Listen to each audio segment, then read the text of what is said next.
of Fox Sports. Tonight, the Astros start the weekend series against the division rival Cubs. Astros fans were loving it when Houston took 2 of 3 from the Cubs back in April at Wrigley. This week, the Astros have provided the fans with some late heroics. Will we have another walk-off tonight? It's the Cubs and Astros next on Fox Sports Houston.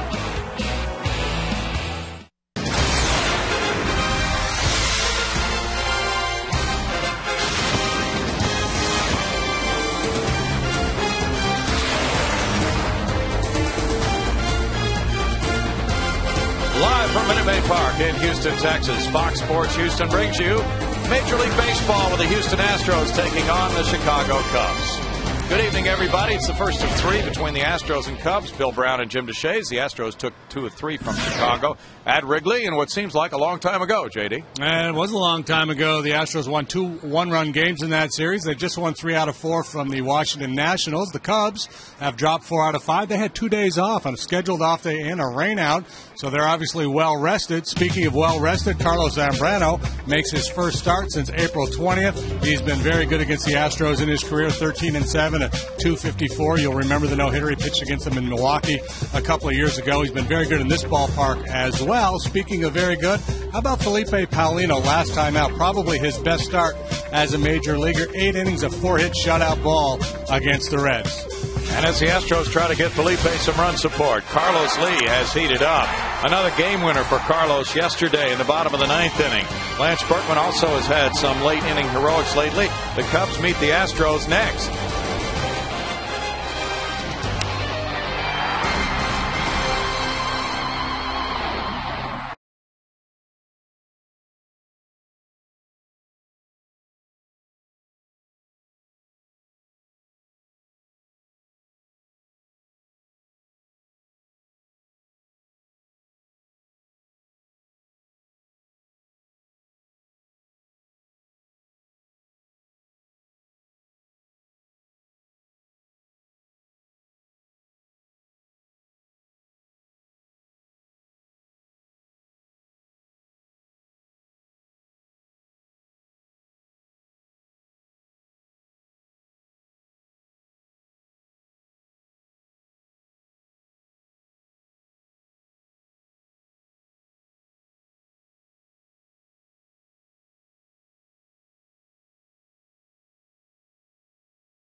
Is brought to you by your Texas Ford dealers and the 2010 F-150, by Jack in the Box, and by the Progressive Insurance Group.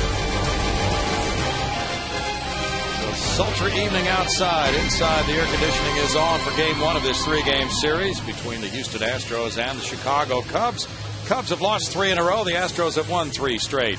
Lou Piniella made out his lineup card with Marlon Byrd as the leadoff man in center field.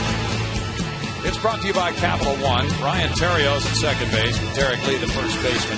Cleanup man is slumping Aramis Ramirez at third base. Kosuke Fukudome is hitting fifth for the first time. He's in right field. Alfonso Soriano's in left field. Giovanni Soto, the catcher. The exciting young rookie shortstop Starlin Castro bats eighth, and Carlos Zambrano is back on the mound for his fifth start. On the hill and making his 11th try for his first win this year is Felipe Paulino, and he has certainly been deserving a few times, including the last 3 trips to the hill. Quality work in all 3 of those games, and way above quality Sunday at Cincinnati. 8 shutout innings, but a tough luck, no decision for Paulino. The Astros defense is brought to you by Mercedes-Benz. Experience truly great engineering today at your authorized dealer. There are the glove men. Glove to start at short. Tommy Manzella takes a rest tonight, puts another left-handed bat in the lineup against Zambrano. Regular cast of characters cover the infield. One difference in the outfield is Corey Sullivan getting the start in place of Hunter Pence.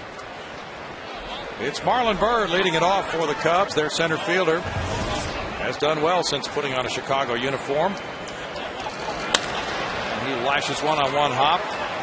Jeff Blum in front of it. Takes care of out number 1 on 1 pitch from Paulino.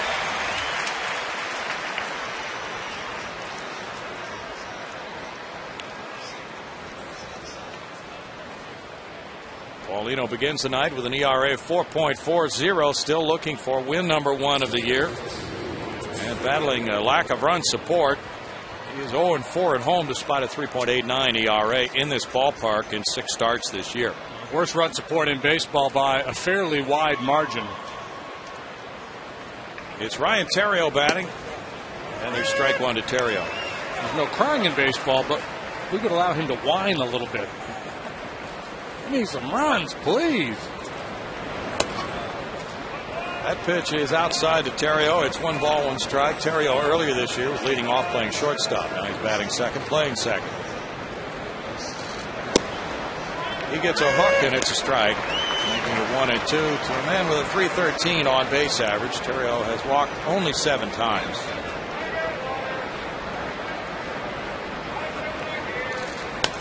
And the fastball's foul back. Cubs are just announcing their starting pitchers for the Saturday and Sunday games of the series that had been to be announced on their note sheet prior to the game tonight. Kind of like Wells tomorrow, Dempster on Sunday. Okay. Paulino knocks it down. Panic. 2 out. The Cubs are 13th in runs scored in the National League. The Astros are 15th. These clubs have played a lot of low-scoring games this year. Paulino's so good last time, off to a good start here. 2 quick outs. Knows he has plenty of time if he can find it. That's kind of the issue with that play. You start scrambling around and you don't see it right away. You have a tendency to panic a little bit and overthrow it. Derek Lee fouls the fastball. There's strike 1 to a .232 hitting Lee. With 6 homers, 23 runs batted in. He walked quite often in May, but the batting average is not where he normally is after he hit .205 in April. A happy young man. Story in the Chicago Tribune, according to them anyway, saying that Derek Lee, the Cubs are shopping him, talking trade with the Anaheim Angels, who lost their first baseman Kendry Morales a few days ago. 2 balls and a strike to D. Lee. He's a 2-time All-Star, 3-time Gold Glove winner.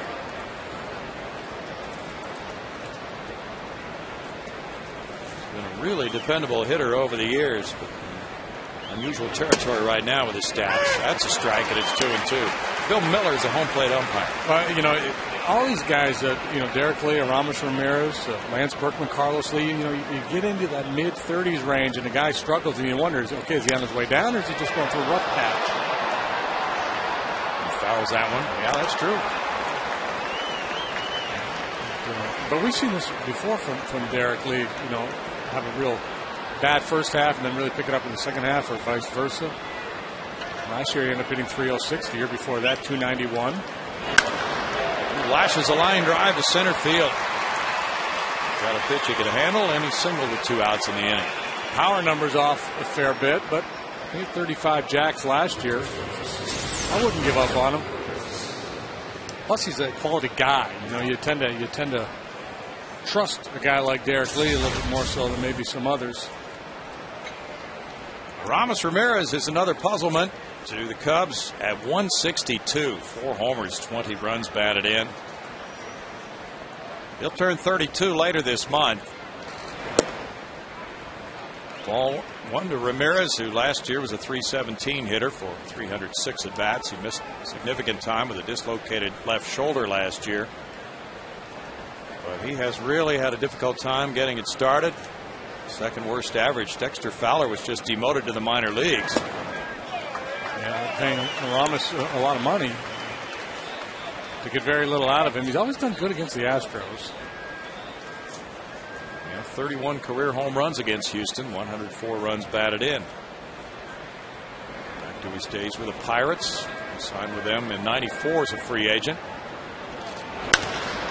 That one's hit high, and Corey Sullivan tracks it out to right center field and makes the grab in front of the 373 side. No runs, 1 hit, 1 man left, a 0 for Paulino.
Monte there in the general manager's box.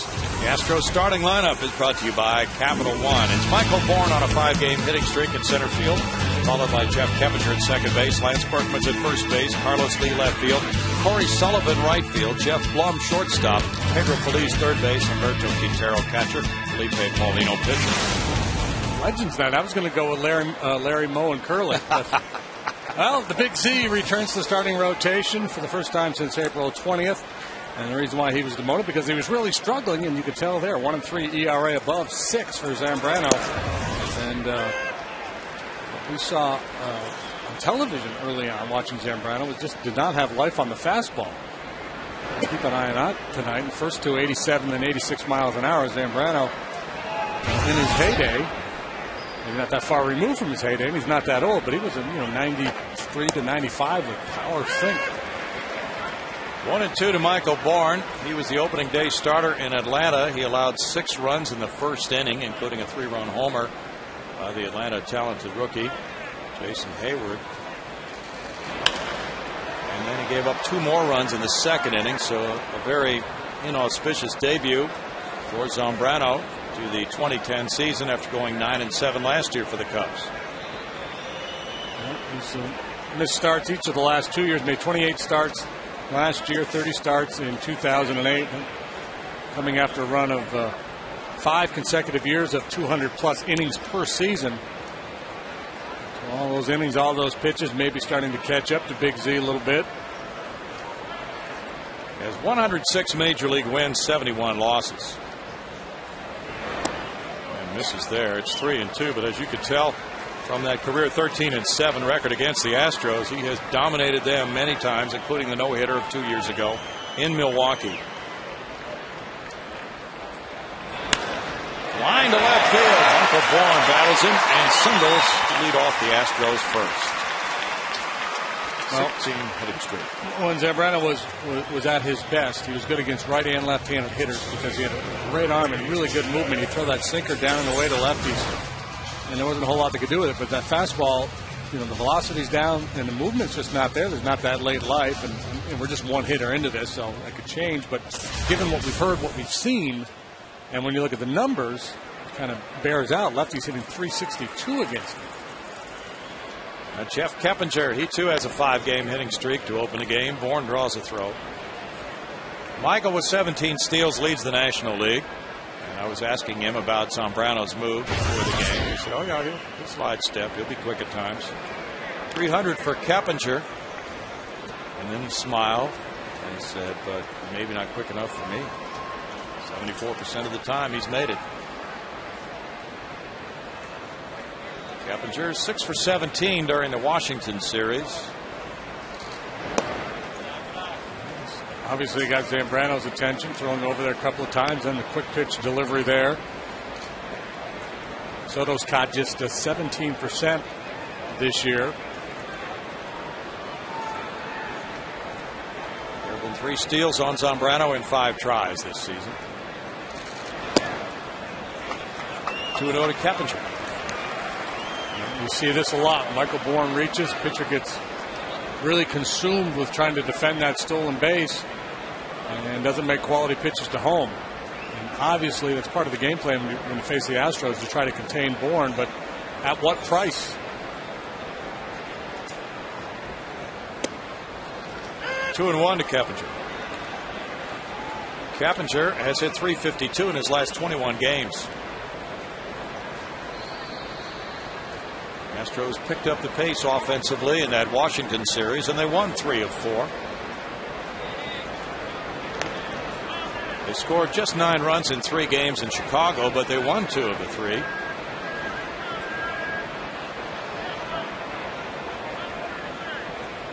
Last time the Astros won 4 in a row was back in mid-May.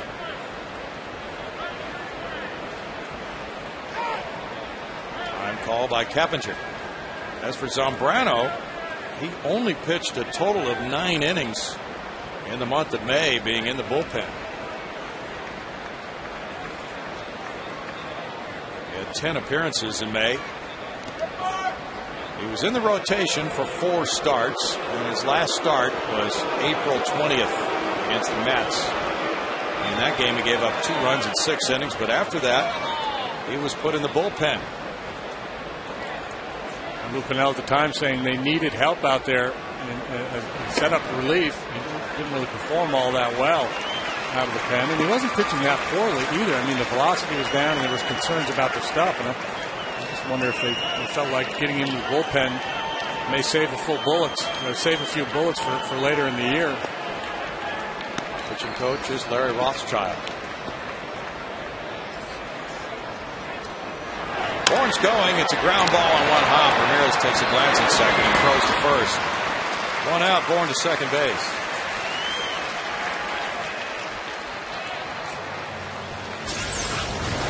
You see the break by Michael Bourne, then the swing by Keppinger. No play at second. So 1 out, man in scoring position for Berkman. Here are the Cubs defensively. Soriano's had his issues in left field. Marlon Bird in center. Fukudome throws well in right. Keep an eye on Castro. Boy, he'll make some spectacular plays, but he's made 7 errors already since his call up. Terry on lead, pretty solid on the right side of the diamond.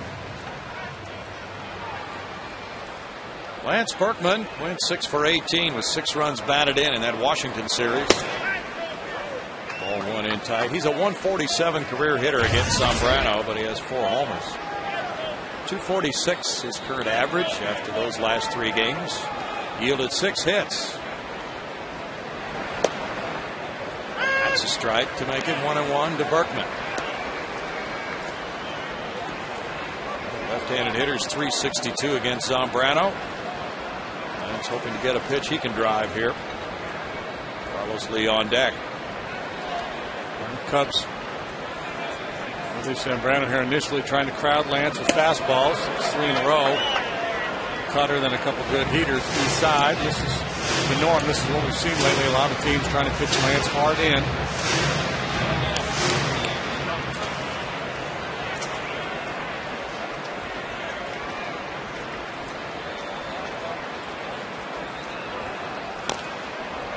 Lance fouls it. It's 2 balls, 2 strikes. Only one pitcher who's active has a lower career ERA against the Astros than Zambrano's ERA against Houston for his career. And that is Adam Wainwright. 2.54 for Carlos against Houston. Yeah, good in this ballpark too. 8-3 here at Minute Maid Park with a 291.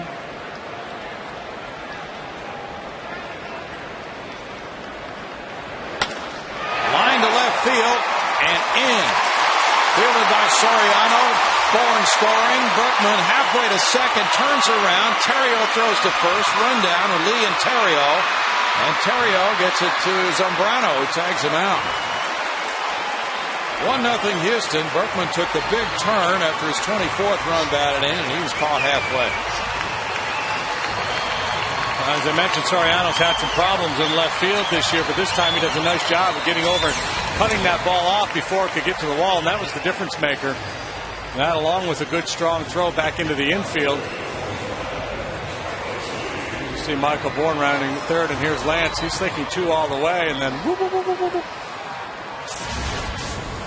And why Zambrano was in the middle of that rundown at the end, I have no idea. He had no business being there. But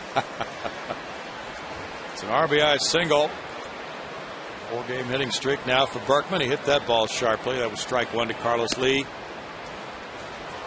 And 1-1 to Carlos. Carlos with a marvelous .382 career batting average against Zambrano. 5 homers, 14 runs batted in. And he shoots one fair up the right field line. Deep into the corner.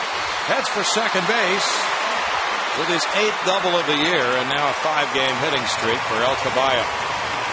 3 of the first 4 batters in this game reached safely. Good solid swings against Zambrano. You know, Lou Piniella probably would love to get 5 innings out of Zambrano here tonight with all the work he's been doing out of the pen.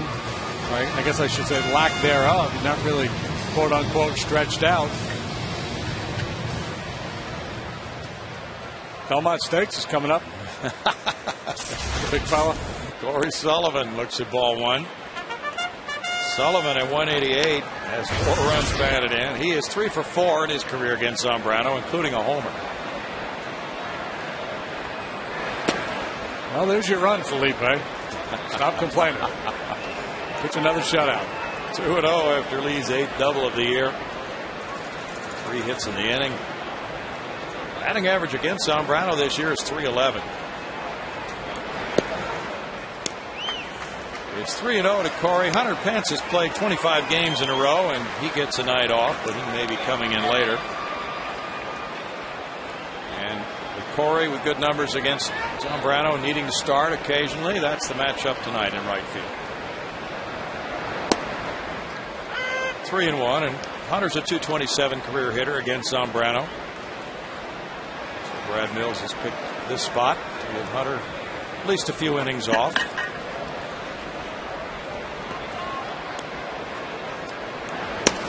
And what a manager would do, I mean, this decision may have been made 5 days ago, a week ago. Who knows? A manager will look at the upcoming matchups, try to project who the starting pitcher would be in a series for the opposition, and then kind of look. And I got to get Sullivan to start. Where's a good time? Let me see.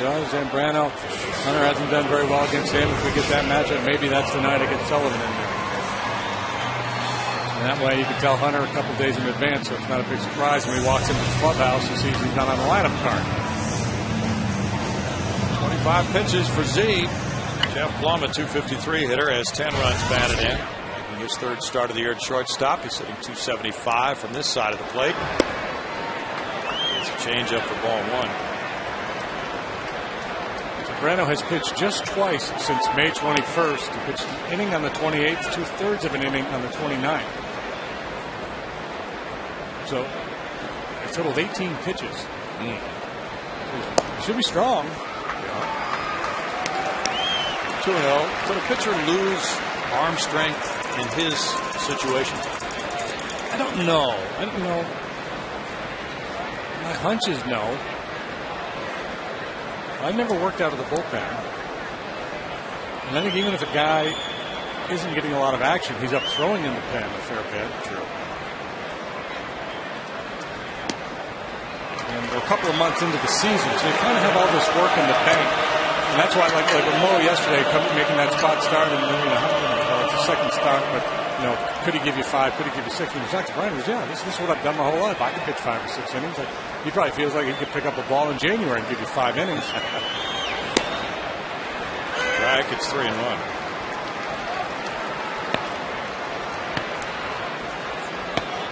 Astros in 6th place in the division, 11 games out. The Cubs are in 3rd, 6.5 games behind co-leaders Cincinnati and St. Louis. Blum works a walk. That's the second now. So we load the bases. Pedro Feliz. I guess to a certain extent there could be an issue with conditioning because starting pitchers prepare one way and relievers a different way. Starter, you make your start, and you got 4 days until your next one, and you do a lot of running and weight work, whatever it is, whatever is your routine between starts. Relief pitchers, they don't work out as hard typically because they got to be ready to pitch on any given night. So as a starter, you might go out and run a couple of miles, you might run 30 pole-to-poles in the outfield plus a bunch of wind sprints.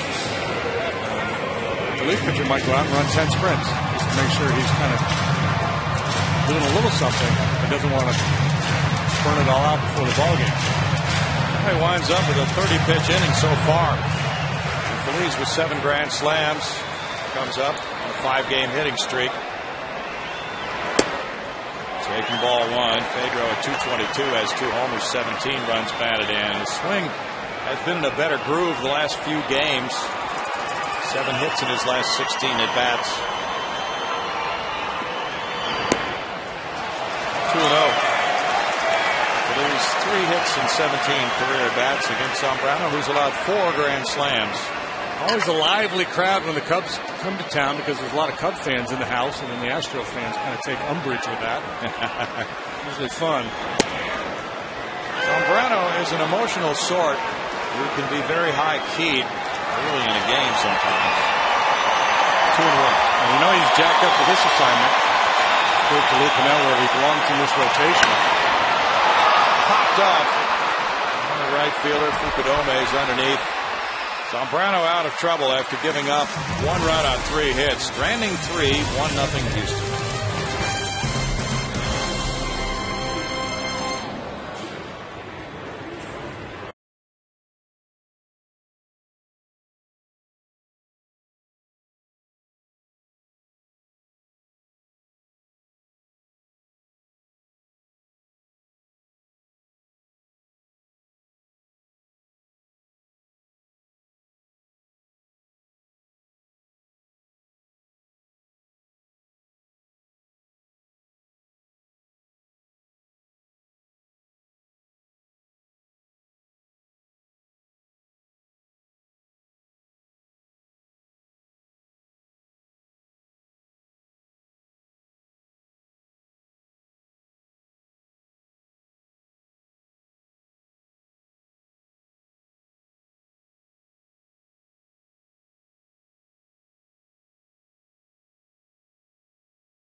For your chance to sit in the suite for an upcoming Astros game, courtesy of your Houston area Chevy dealers. Just log on to foxsportshouston.com and click on Chevy Malibu Suite Night giveaway link. Guys?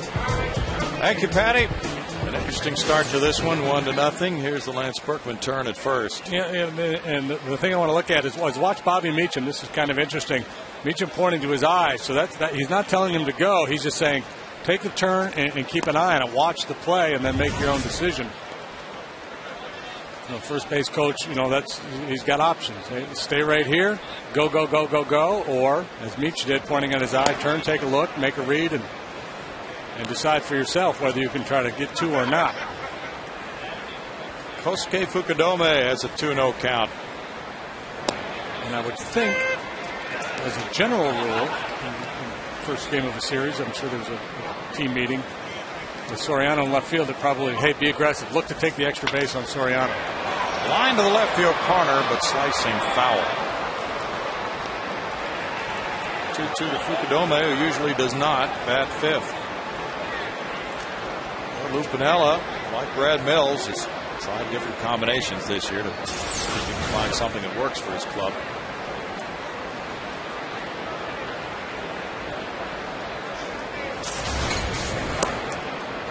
Now it's 3-2. And this is not unusual. Fukudome, a very patient hitter, usually runs a lot of deep counts. When we were in Chicago, though, he was more aggressive, attacking earlier. He took strike three. Strikeout number one for Paulino. We mentioned this a number of times this year that Paulino, last time I checked anyway, in terms of average velocity, the second best fastball in the National League among starting pitchers, just behind Ubaldo Jimenez. Alfonso Soriano has been in a good groove lately for the Cubs. Take strike one. Soriano at .299 with 9 homers, has 27 runs batted in. Had a very nice month of May with 6 homers, 9 doubles. It was tough to catch up with that. Have a little piece of cheese, Alfonso. That's the Jexa pitch tracker showing you the location of that high heater. Still radio ball here, but you can't see it. This one into right center. Settles into Michael Bourne's glove. 2 outs. And it's Giovanni Soto next. Now Paulino pitched so very well at Cincinnati, but got a no decision Sunday. 8 shutout innings in a game the Astros won 2-0 in the 10th. Was saying a couple days ago that he just feels that the Astros have shown a lot of confidence in him. He's not worried now about losing his spot in the rotation as he has been before. Right. He has to get away from his past because statistically his past is ugly. Lifetime 5-19 with a 5.73 ERA, riding the 7-game 0-7 streak to start the season. But that's, those are just numbers. Right now, what he's shown in recent starts, and especially last time, he's got the look of a very good major league pitcher. Throwing various pitches for strikes as he has here, 1 and 2 on Soto. So he's giving you the 97-mile-an-hour heater and then the 77-mile-an-hour curveball, and throwing them both in good spots. Fastball hit to center, Michael Bourne for the 3rd out. 1-0 Houston in the 2nd.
the game.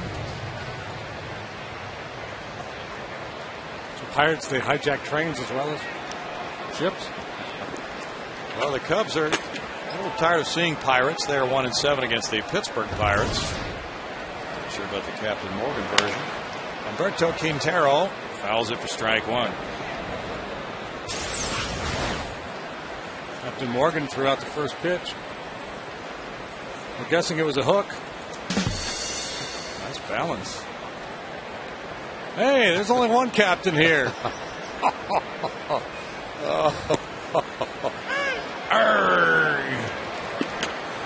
No balls and 2 strikes. There's the real captain, Milo Hamilton. Yeah. That's what we call him.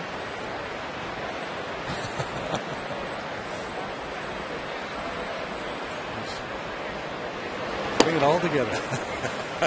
1-2 to Quintero. A .233 hitter with 1 homer, 5 runs batted in. Q went 1 for 8 in that Washington series.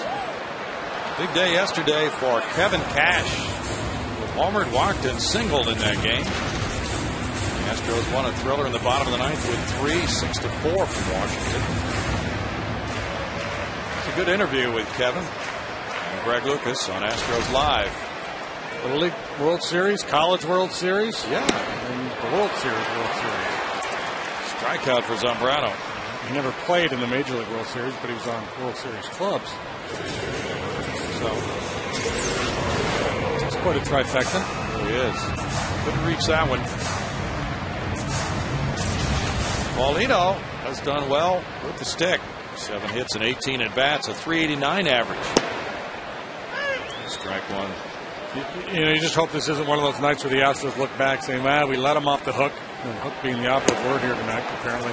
Let him off the hook in that first inning because his stuff was not particularly sharp.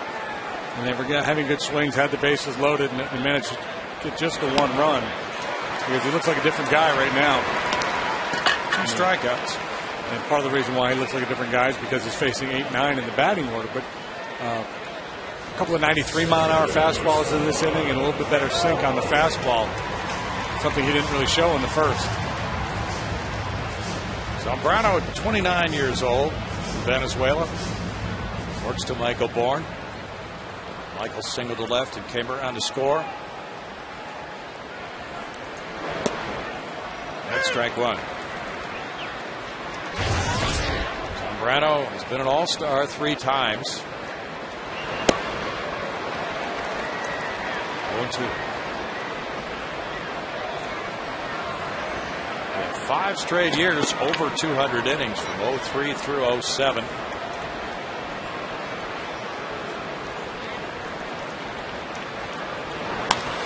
Bourne to center field. Marlon Byrd in. Laying out for it. It's a hit. And Bourne makes it a double. Good hustle by Bourne. A 2-out double, his 12th of the year. Well, a good time to go for it, too. 2 outs, nobody on. Be aggressive, try to get that extra base. Some guys will kind of fall asleep a little bit watching the play, hoping that the ball gets down. And you got to remember to run and run hard. Bourne does, gets to second base. Good try there by Marlon Byrd. He's very good at coming in on the ball. Came up a little bit short on that one. He's watching a little bit. He drops and finds that extra gear. He's 2 for 2 now. Time called. Keppinger backs away. 4 hits for the Astros. Keppinger hit a grounder to third with Bourne running on the pitch. The Cubs felt that they were in pretty good shape in the rotation, so they asked Zambrano to go to the bullpen. At that point, Tom Gorslani, the lefty, was one of their starters. Now he's in the bullpen. Zambrano's back in the rotation. Well, yeah, paying Zambrano over $18 million. So you want to get a little more out of him than 2/3 of an inning in the 7th inning. You need to make him work for that paycheck. There's ball 1 to Keppinger. Zambrano in his last 4 starts against the Astros is 2-0 with a 0.90 ERA, including that no-hitter in September of 08.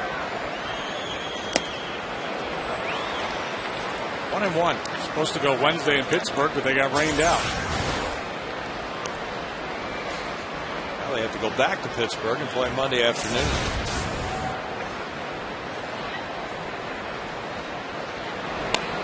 Keppinger fights off the slider. Zambrano's 5th in Cubs history in strikeouts.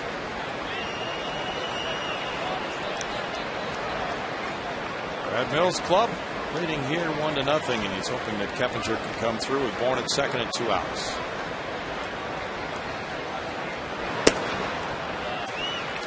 Two balls and 2 strikes. With 2 outs, the Cubs aren't concerned about Michael Bourne. If he wants to steal third base, we're going to give it to him in terms of trying to hold him close at second. They'd rather hold their ground, defend the position with Keppinger up there, trying to plug those holes in the infield. Bourne wouldn't be looking to steal here, but what this does is it gets him a big, aggressive lead. Not that they're going to throw him out, but he's going to score on any base hit through the infield. 3-2 to Keppinger. Broken bat loop for left field. Bourne's coming in. Soriano makes the jump catch. Gets no runs, a hit, and a man left. 1-0 Houston after 2.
Shacks, what do you know? The Shack will show us something you may not know. The Cubs' Starlin Castro is the youngest player in the majors and the only one born in the 90s. Starlin Castro leads it off here in the 3rd inning, taking ball 1. A .297 hitter with 2 homers, 12 runs batted in his momentous rookie season so far. March 24th, 1990. He was born 20 years of age. What a puppy. What a debut. 6 runs batted in for a major league record in his debut. 3-run homer, 3-run triple. The home run coming in his very first major league at bat. And he has started all 25 games for the Cubs at shortstop since that debut May 7th. That was against Cincinnati. He made the debut. And Castro, a good looking player, has arrived a little bit ahead of schedule. 3-1 to count. The home runs in first at bat all time. The most home runs by a hitter was done that. Gary Gaetti with 360, Carlos Leas at 307. And we put David Matranga and Mark Sacamano on this list. It's kind of fun. There have been 4 Astros in franchise history to homer in their first at bat. The most any of those guys have hit in their career is 2. Charlton Jimerson, Jose Sosa, Matranga, Sacamano, and Jimerson. The 4 players in Astros history to homer in their first at bats. Not a good sign. It does not predict future greatness. Castro draws a leadoff walk. And Castro is 20 years old, from the Dominican Republic. He's aboard Carlos Zambrano now. On to Jesus is coaching at first. He's looking across. Mike Quaddy, third base coach, flashing signs. And it's Carlos Zambrano batting, and he knows what to do with the bat. This year, he's 0 for 8, but in his career against Houston, he's a 174 hitter with 5 career homers against the Astros. You assume bunt with Zambrano, you never know. You saw DeJesus there talking to Castro. And make sure you get through in the line drive. Be ready for the breaking ball in the dirt. A guy they expect will be a pretty good base stealer in his career, but pretty raw. The bunt goes to Paulino. He throws to second and gets a force play. Return to first, not in time. Paulino gets Castro for out number 1. And, bunt was a little too hard, but with Castro with his speed, that play was too easy for the Astros. And just way too firm with the bunt. When I first looked at it, I thought it might have been on Castro, but he probably could have gotten a bigger secondary lead, a little bit better jump, but mostly just bunted way too hard. Zambrano, career .233 hitter, failed to advance the runner. Now he's the runner for Marlon Byrd. That's one of the advantages of having a speedy guy in the 8 hole. It's usually pretty easy to bunt him over. It doesn't take a great bunt. Back to Byrd. But when you just play pepper with the pitcher, it makes it a little easier.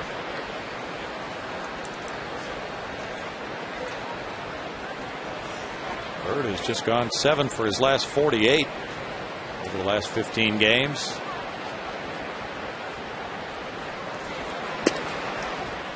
One and one. Marlon, 32 years old, from Boynton Beach, Florida. He went to Georgia Tech. A very good year with the Texas Rangers last year, hitting .283 with 20 homers, 89 runs batted in. Then he signed a 3-year free agent contract with the Cubs for $15 million. Pretty much on a pace to duplicate those numbers. Higher batting average so far this year, but third of the way through the season, he's hit 7 home runs, on pace to drive in about 80 runs. He's known for playing hard and a strong clubhouse presence.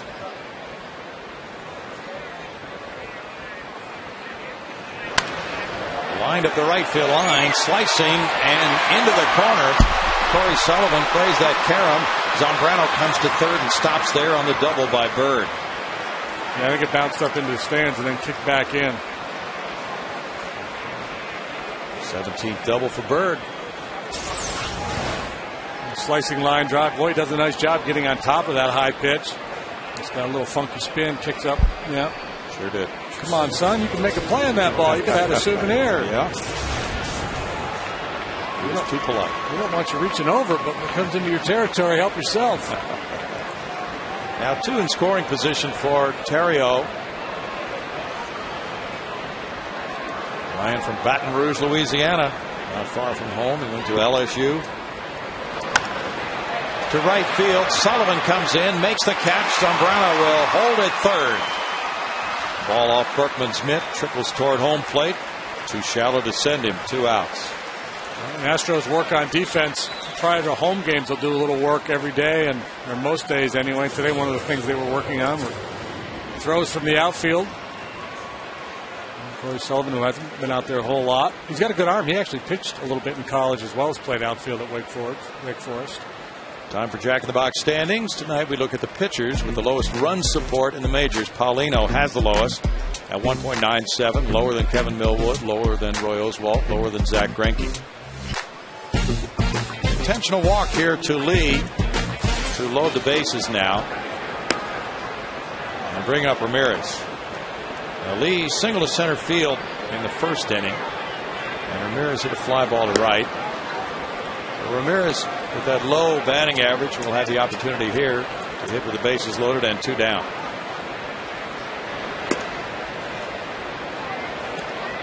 Now, Paulino, in fact, has made 30 major league starts, and there have been no runs scored while he was in the game in 14 of those 30 games.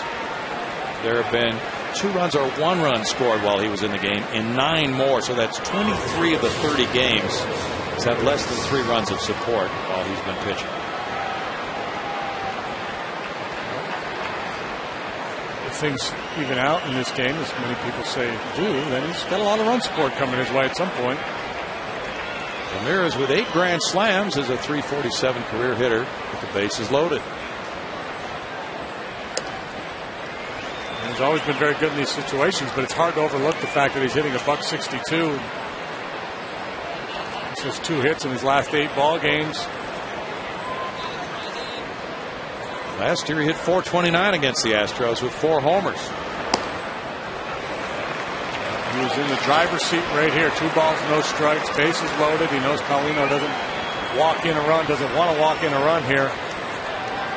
He's likely to see the fastball over the plate. Couldn't do anything with it. And it's the beauty of having an arm like Paulino's. You can throw one of those. Here it is. Hit it if you can. Fastballs. 96 with hot, with life. He takes the backswing in the forearm. And he got whacked by another bat. Put him in a suit of armor.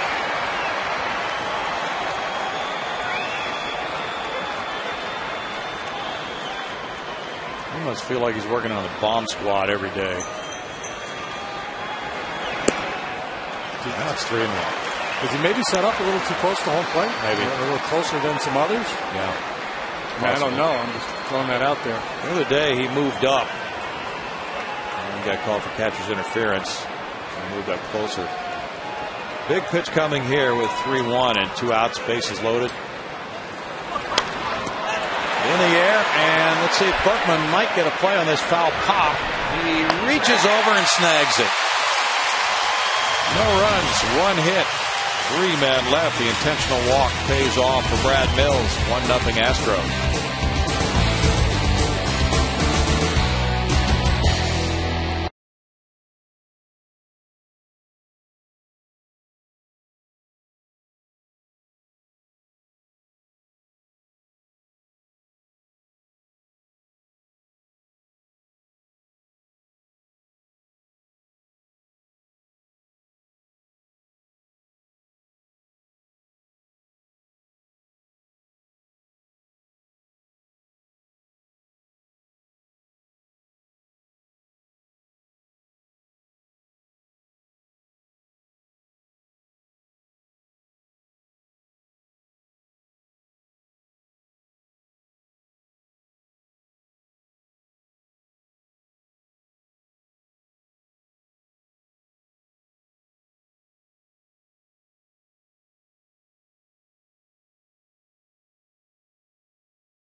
Pitchers. Carlos Zambrano is 13. 1 more than Ben Sheets, 2 more than Aaron Harang, 3 more than Livan Hernandez. Then it's Bronson Arroyo and Jason Marquis. And it's 1-0 Astros now. The Astros left the bases loaded in the first. The Cubs just left the bases loaded in the top of the 3rd inning. Lance Berkman drove in the Houston run with a single to left in the first. Fly ball to center. Marlon Byrd waiting. 1 out on 1 pitch. Time now for the Coors Light Cold Hard Blast. And Carlos Lee has been delivering his 2nd walk-off home run of the year right here. There was no mystery with it. He could tell as soon as he got it. You could tell by Matt Cap's reaction that he knew the ball game was over. He toned down, piling on celebration at home plate. Now ball 1 to Carlos, who doubled inside the first base bag in the first inning.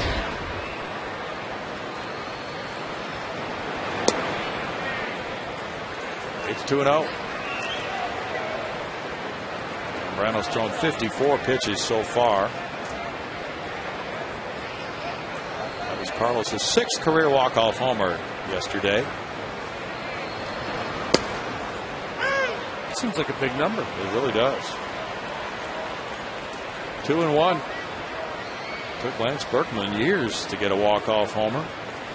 Sometimes a good hitter won't see much to hit in those situations.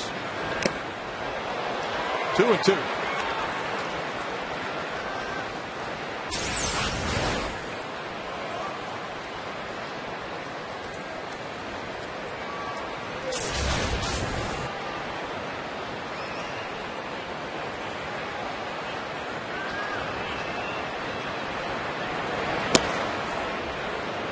Three balls, 2 strikes to Carlos Lee.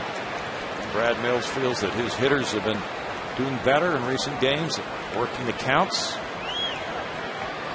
and better at bats. Ball 4. Good example there. A hitter who's seeing the ball a little bit better and feeling more comfortable in the box. Really, when he was struggling, pressing, he would have gone after that pitch. Now starting to have some success, willing to take a walk, not as anxious. Corey Sullivan walked on a 3-1 pitch back in the first inning. Jeff Blum's on deck. Here's ball 1. Zambrano very proficient at getting double play balls with that sinker.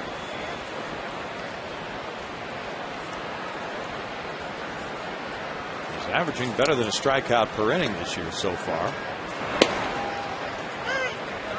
1-1.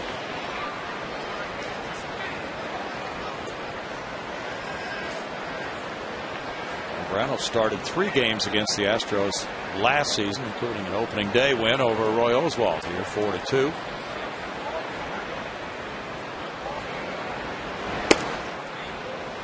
Two balls and a strike. St. Louis just got a run in the bottom of the 3rd to lead Milwaukee 1-0 against Randy Wolf. Cardinals and Reds tied for the top spot in the NL Central. Reds are at Washington, tied 2-2 in the 5th. Aaron Harang. Castro gets it to second. Terrio turns it into a 6-4-3 double play. And after 3, it's 1-0 Astros.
Astros fan Bill Gibson for a long time, and he's got one of his favorite memories that dates all the way back to the Astrodome that he wants to share with us tonight.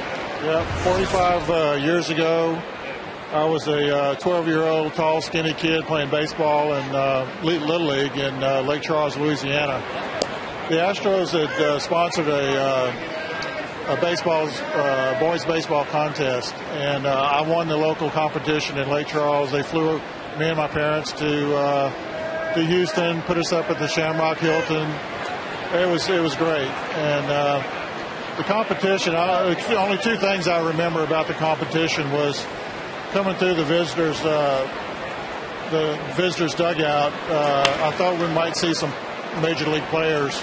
There weren't any, but there was one guy down at the end of the dugout. It was Casey Stengel, because the Mets were in town. He was the manager, and I got him to sign my glove. I was walking on air about then. We did the competition, and I managed to get third place out of the whole thing, so it was great. And we took pictures with Bob Smith with the big white, he's had a white coat suit on in front of the 8th wonder of the world sign, on the scoreboard. So it was a great time. We had a great time and good memories. And I know in your letter you said that you wanted to, you were hoping to meet someone like Larry Dierker. I tried to surprise you and go find Larry Dierker and bring him down, but I couldn't. But instead of that, you get our Progressive A Fan of the Game bag. Thank you so much for sharing a story. I know you're big fans, and thanks for coming out. I am. Thank you. All right, guys. Thanks, Patty. Phil Gibson. 2 balls, 2 strikes to Kosuke Fukudome in a 1-0 game. Those are great memories that he has. Casey Stengel. He had a 1.12 ERA in 1968. Bill Gibson? Bill Gibson, yeah. Okay. Well, we'll remember that then, too. This seems like 1968 to us, doesn't it? Well, yeah. It's the year of the pitcher redux. Tap to third base to Hopper. Pedro Feliz guns it. 18 perfect games in history, and then we're going to have 3 in 3 weeks. Would have. Yeah. If we were bowling, they would be coming in to inspect the lanes. Be a problem with the oil or something. You're right. We're not checking the baseballs. Alfonso Soriano hit a fly ball to center in the 2nd inning.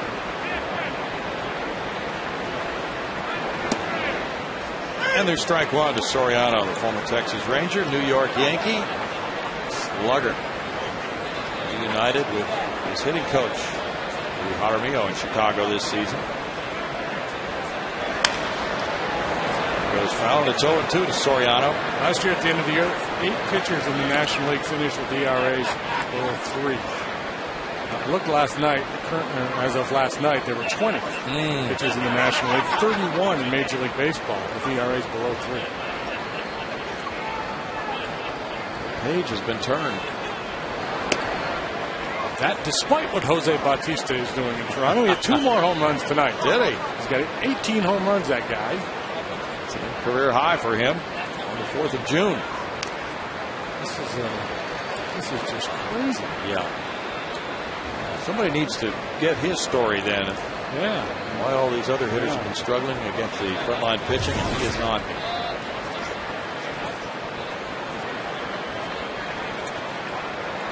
There are always people swimming upstream, though. There's many people playing Major League Baseball. A strikeout for Paulino. That's number 2 for him.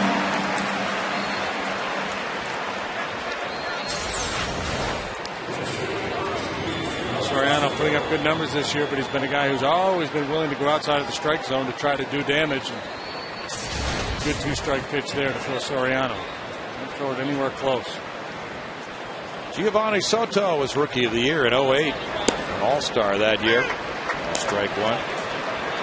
Still trying to find that form. He hit a fly ball to center first time up. It's 1-1. Billy Williams was Rookie of the Year for the Cubs in 61. Ken Hubbs in 62. Jerome Walton in 89. Kerry Wood in 98. That's interesting. I don't know much about Hubbs, but Jerome Walton, that Rookie year was his best year as a Major Leaguer by far. Kerry Wood, I don't know if he had a better year than his Rookie year. I believe he did, JD. Of course, injury is a big part of that. Ken Hubbs was killed in a plane crash 2 years after his rookie season. Very good second baseman. Good defensive player. Struck him out. That's number 3. In the middle of the 4th inning, it's 1-0 Astros.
thanks Davis Chevrolet for their support of Bel Air Little League.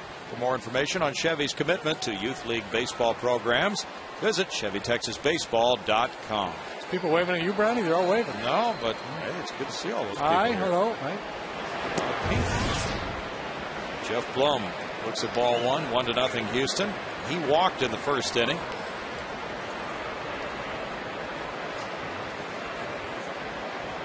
We can spy on people. Check swing roller out to Starlin Castro. And the young shortstop takes care of out number one for Zambrano. Zambrano doing exactly what the Cubs had hoped. Keeping his club in the game through 3 1/3. He's thrown 63 pitches.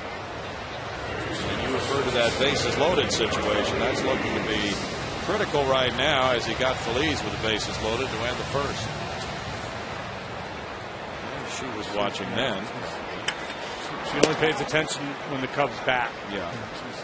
She's superstitious. She's going to fly the lipstick when they're in the field.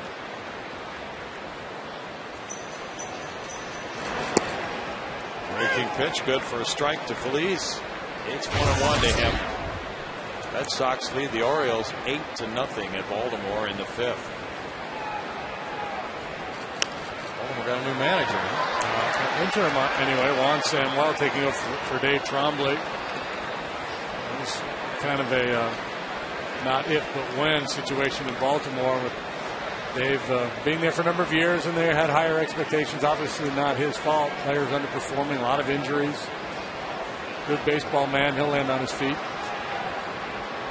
I heard a rumor today on the way in. I listened to some baseball show on XM, and somebody said something about Phil Garner in that job. Okay. Marlon Byrd in center. 2 outs. We go to Patty Smith. Patty. Well, guys, Kids Free All Summer presented by Minute Maid is back again this summer. For every full-price adult ticket you purchase in the outfield or view deck sections, you get up to 2 free tickets for the kids 14 and under. Kids can also earn rewards for coming to Astros game with the Kids Passport program. Just visit Astros.com for tickets and information, guys. Thanks, Patty. A lot of kids here tonight on a Friday watching the Astros and Cubs munching away. And it's Humberto Quintero batting now. He struck out in the second inning. Taking strike one here. A lot of big draft preparations going on with every major league club now. The draft coming up on Monday night. Astros general manager Ed Wade and assistant general manager Bobby Heck met with the media before game time tonight. And it's a good crop of pitching, both high school and college this year. Fly ball, right field line. Ikuodome with the catch. It's a quick fourth inning for Zambrano. A 1-0 lead for Houston.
TNT, by Gullo Automotive, by Whataburger, and by Clear Wireless.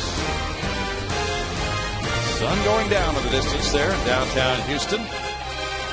Plenty of ball game left inside Minute Maid Park. Good shot. It is.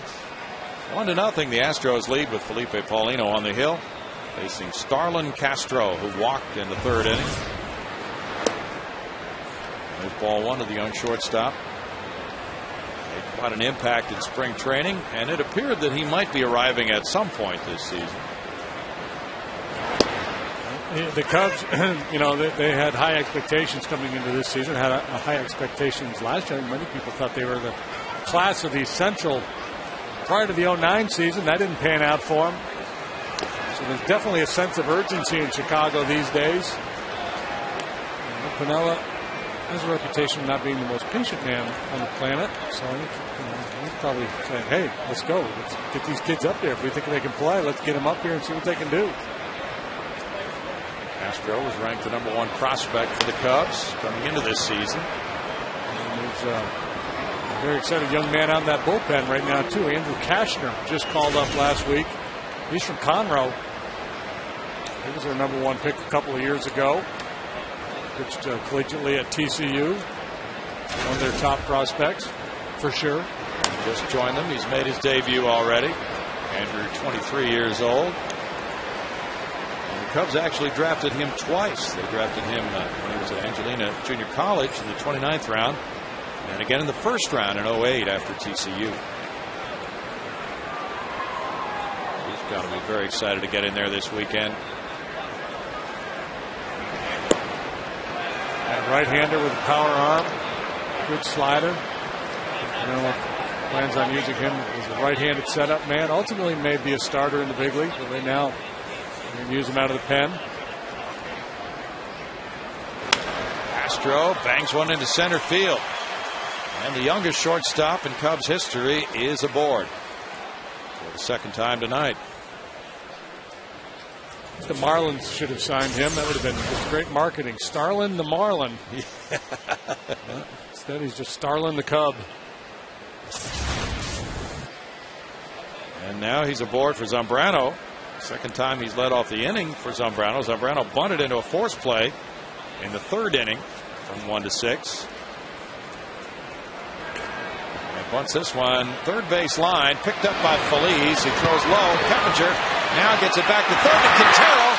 He can't hold on to it. It's loose up the left field line. Quintero's laying on Castro, and Castro's hurt. And Castro cannot get up as the ball is retrieved. Of course, Quintero could have been called for interfering with the runner. That's what Piniella. The trainer's going to take care of the player. Pinella's going to question the umpire. But they're both hurt. They're laying on my guy here.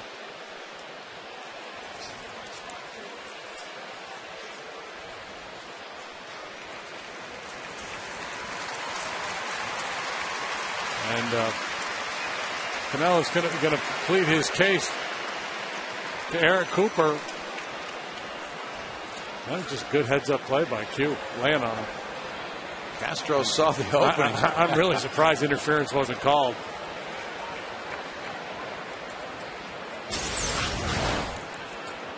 A much better bunt this time by Zambrano. I remember last time he hit that little bunt chopper back to the mound.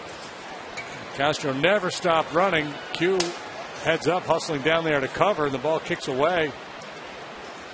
Let's see if we can see, though, the shoulder goes right into the shin guard there of Quintero. They get tangled up. Castro's trying to get up, and Q's just laying on him. Like Quaddy. I can't believe he didn't send him home. There's the collision. They get tangled up. Because it's not a matter of intent. If the fielder inhibits the base runner's ability to advance, and I think it's interference. That's my understanding of the rule. He's still on third. Obviously, he was in a lot of pain. And maybe that's what Cooper said. Cooper said, he's down writhing on the ground in pain. He wasn't really trying to get up and score. If he were, maybe I'd give him the benefit of the doubt and advance him. But credit Q with the takedown. Wow. Now the infield comes in. A little good pancake block there. It's a rare play with a catcher having a collision at third base with a player diving in. Bird doubled to right in the third after grounding out to short earlier, and the Astros leading 1-0 bring the infielders in tight. If there's contact to be had on the baseball diamond, Q's going to find it. You know that.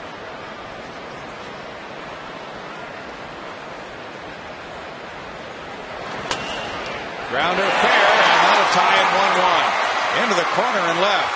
Bird heads for second with the RBI double. Takes a big turn there, and the throw comes into third. Second double of the night for Bird, his 18th of the year, and that ties it at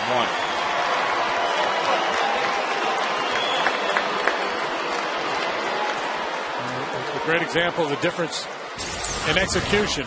Zambrano able to get the bunt down this time, and the Cubs able to score the run. Last time he had a bad bunt. They got the force at second base. The Cubs came up empty in that inning. Double down the line takes Eric Cooper off the hook in Lou Pinella's eyes. Bird gets RBI number 28. And he's at second for Terrio. Now they examine Castro on the bench. Fly ball, and Keppinger is in shallow right with the catch. 2 out as Terrio's retired. Derek Lee will be the batter. He's been on both times with a single to center and an intentional walk.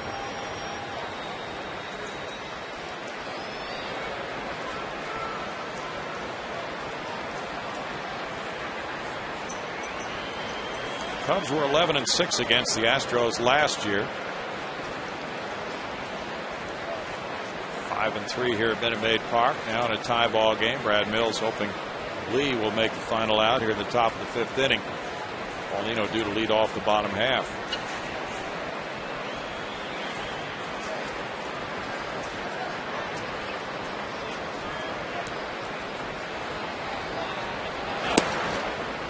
That's strike one to Lee.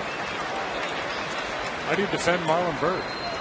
It's a double down the right field line, and it's one down the third base line. Really good question. Yeah, he's just looking like a very good hitter this year. Again.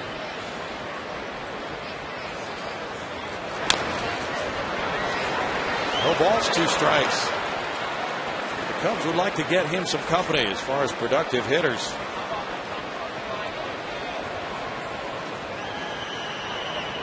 Bird has 27 runs batted in coming into this game. 1 more tonight. He and Soriano were the leaders in runs batted in when this game started in the Cubs ball club. The Bird's hitting leadoff tonight. Quintero out to talk with Paulino. We go to Patty Smith. Patty? Well, all you can eat is available for every home game. Get a mezzanine ticket and all you can eat hot dogs, nachos, peanuts, popcorn, soda, and water for just $25. This offer is also available as a convenient 6-game flex plan, and it's great for groups. To buy tickets, visit Astros.com tonight, guys. Thanks, Patty. And a changeup struck him out. Paulino's pumped over that one. He gets strikeout number 4 of the night. It's 1 run, 2 hits, 1 left, and it's 1-1.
Log on to FoxSportsHouston.com. Send us a photo of you or a friend wearing your seatbelt.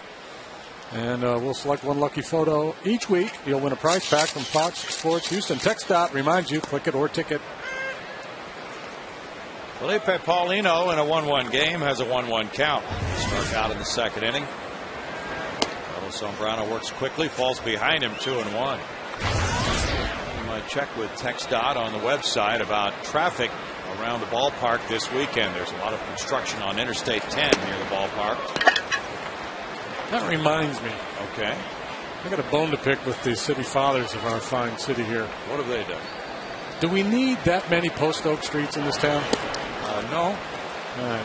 It's kind of like Peachtree Street in Atlanta. I know. Well, I was going to the Cairo there yesterday, and I'm looking for Post Oak something or other. There's like 9 of them. I was like, come on. There's Lane and Boulevard and Park. Yeah. Just, it's in a Cherry Street or something. Okay. I mean, we don't need that many. Just one. One Post Oak is all we need. Point well taken. Michael Bourne is 2 for 2. Single and a double for Michael, showing Bud here and taking ball 1.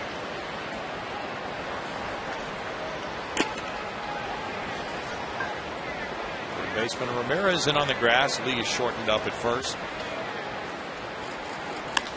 Bourne smacks one into right center field. Comes out of the box looking at Marlon Byrd. And he's 3 for 3. And Michael's average had fallen to 271 at game time. Now he's on the way back up. 3 very good swings of the bat here tonight. 282. There's 11 points during this game now. So, normally when we talk about playing no doubles, you play a little bit deeper or you bunch to take away the alley. With Michael Bourne, he has the ability to hit a double in front of you too. You have to be aware of that as an outfielder. If you play too deep and he dumps one in front of you with his speed, he might get 2 bases on you. That's his first 3-hit game in a while.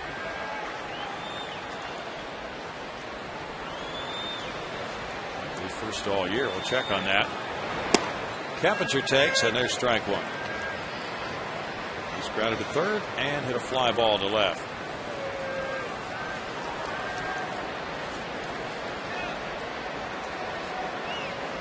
Yeah, that's Michael's first 3-hit game this season. He had 14 2-hit games prior to this.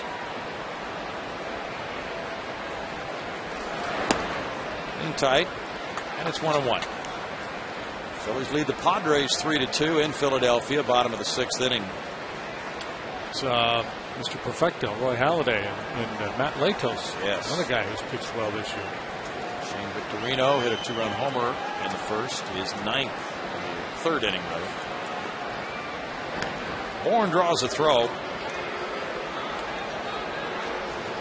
Zambrano pitching his usual game against the Astros, making it tough for them. They have 5 hits. He's walked 3, but he got a double play ball, and he got out of bases loaded trouble in the first. 2-1. He's at 80 pitches for the night so far. 81 now.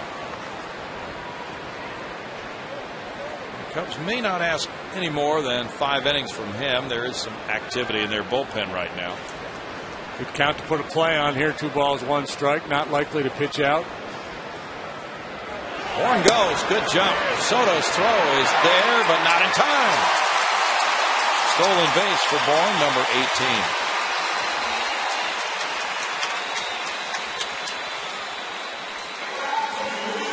Jeff Keppinger taking all the way there to allow Michael to steal that base. And it's one of the tough things about being a 2-hole hitter. Instead of taking a whack at that fastball in 2-1, now he's hitting 2 balls, 2 strikes. But that's why he's a good 2-hole hitter, 2-hole hitter, because he's a good 2-strike hitter. Punches that one out of play. It's a very good point you're making, because a lot of hitters just really can't do anything with 2 strikes in the count. That little guy is extremely pleased. There may have been a situation there where they, typically with Michael Bourne, I think they just have the green light, where they'll tell him in certain count, certain situations not to run. Keppinger may have had the green light to go ahead and swing there if he wanted, with Bourne moving on 2-1, but perhaps it was a straight steal sign. Take a pitch, let him steal the base, and take 1 whack to try to drive him in. Back in the first inning, Bourne was running, and Keppinger did swing and grounded out on a 3-1 count. Got him to second. Up the middle into center field. Bourne's coming around third. Marlon Byrd throws to the plate. Soto cannot put the tag on him, and the Astros lead at 2-1. Great hitting by Keppinger, who took the pitch so Bourne could steal. And then on a 2-2 count, he rifled one into center for his 19th run. Van Dam had a 6-game hitting streak. It's so nice when the players accommodate us and make the point for us. Keppinger takes strike 2, delivers the RBI single. Well, that's a risky play, head first into home plate. You're asking for trouble there. If you catch that shin guard in the chin, that's going to be pretty ugly. Now gets stepped on. Almost got his hand stepped on. You've got to love it, though. Giving it up. Giving up the body for the club. And that is a knockout punch on Zambrano, who was over 80 pitches. He did a nice job for the Cubs tonight. But they're moving on to the bullpen now. The score 2-1 Astros. Back in a moment.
MD Anderson Cancer Center making cancer history. June 4th, 1989. Oh, boy, what a night that was. 22-inning marathon with the Dodgers. Rafael Ramirez drives in the game winner off third baseman / emergency pitcher Jeff Hamilton. Billy Doran scores the winning run. The ball goes off the glove of emergency / pitcher first baseman Fernando Valenzuela. 7 hours, 14 minutes of white knuckle. You got to be kidding me. This thing is still going on. Baseball action. Our Verizon Wireless call to the bullpen brings in Tom Gorzolani. He's made 9 starts. This is his first relief appearance of the year. Just moved to the bullpen on Sunday, so Zambrano could start. And it's Lance Berkman, who's 1 for 2 with an RBI. Liner to left. Soriano back. Off the wall. It kicks past Soriano. Keppinger's coming home. Here's the throw to the plate. Not in time. An RBI double for Berkman. Marlon Byrd had to hustle over and retrieve that ball and throw it to the plate. Berkman gets his 9th double and 25th run batted in. Now Soriano got caught there. If you're going to go to the wall, go to the wall. Try to make a play. If you're going to play the carom, backpedal and give yourself some room to play it off the wall. And he got caught in between. He might as well keep on going back to the wall. He might have had a chance to make a play on the ball. There's no way he's going to get the carom once he got that cozy to the scoreboard. Good read, good hustle by Keppinger, good send by Dave Clark, and the Puma is really swinging it well from both sides now. Intentional walk here to lead. So Gorzolani was brought in to turn Berkman around, and Berkman was hitting .240 as a right-handed batter. That's his first extra base hit this season, hitting right-handed. That work didn't happen for Lou Piniella the way he had wanted to. Now he'll walk Lee with the lefty hitting Sullivan coming up, but no, it's Hunter Pence in the on-deck circle to bat for Sullivan. So this is going to force Pinella's hand here. Either he's going to have to make a move for the right-hander for Lee Gorzolani out there in a big situation, and the decision's been made. He's going to the mound. He was looking out at the bullpen. No, maybe not ready out there. Maybe not. He's going back down the steps now. And Hunter Pence looks over his shoulder. Gorzolani is 2-5 with a 3.66 ERA. Yeah, a losing record, but didn't necessarily deserve the demotion to the bullpen. He was pitching pretty well with that 3.66 ERA. Pence has been sizzling. Takes a slider for ball one. Stevens is warming up in the Cubs bullpen. Jeff Stevens, a right-hander. Pence is hitting .314 against lefties. Felipe Paulino must feel like he won the lottery with all these runs. 3. Hunter takes it. It's 2-0. Hunter was told by Brad Mills to be ready to come into this game, even though he wasn't starting, and had started 25 straight. Pence went 4 for 15 and drove in 3 against the Nationals. He's hitting .395 in his last 11 games with 3 homers and 8 runs batted in.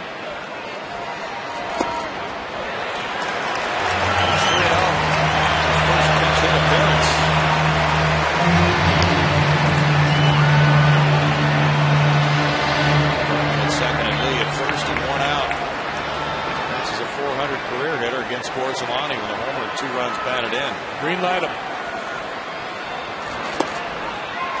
Ball 4 and the bases are loaded for Jeff Blum. Well, Blum also hits better from the left side, so Piniella, despite Gorzolani not getting anybody out, might choose to leave him in, but Larry Rothschild will make this trip to the mound. And maybe that's why Lou did the pirouette at the top of the dugout steps. Maybe he was going to make the move and said, wait a minute, Blum is on deck. We like Blum better from the right side than the left.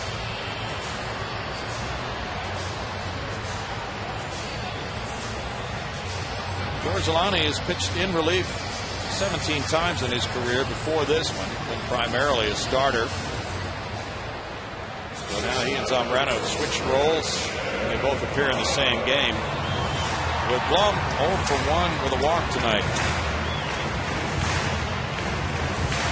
Gorzolani came up with the Pirates, first broke in 2005. He's from Illinois. He started against Roy Oswalt in Chicago on April 17th. He took the loss.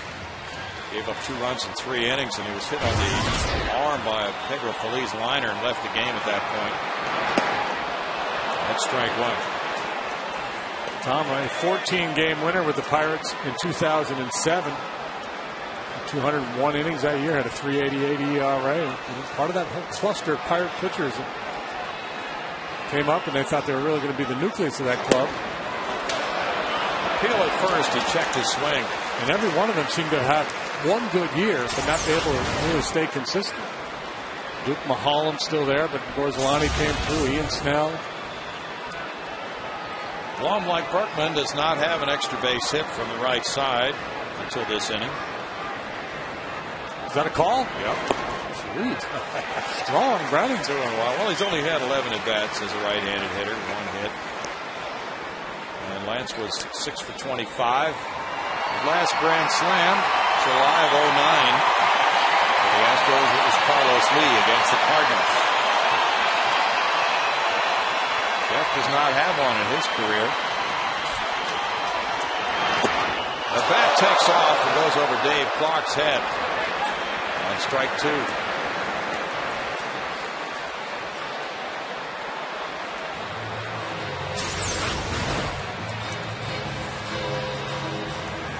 Pretty good form. He held on a little too long. He lets that go out in front a little bit. He's going to probably get another 10, 12 yards of distance there.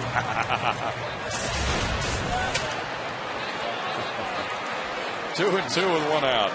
He's getting ready for the Highland Games. He's going to do the Highland Fling.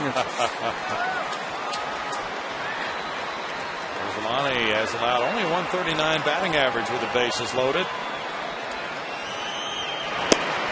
And he gets a strikeout on a slider with some tilt. 2 outs. Now Pedro Feliz, and he will not face Gorzolani. A lot of wheeling and dealing here. just the 5th inning, but a critical time of this game. Lou Piniella at least has identified it as such. Takes the ball from Gorzelani. Stevens on his way with the score 3-1. Houston back in a moment.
Oil Corporation. Purchase your tickets tonight at Astros.com, guys.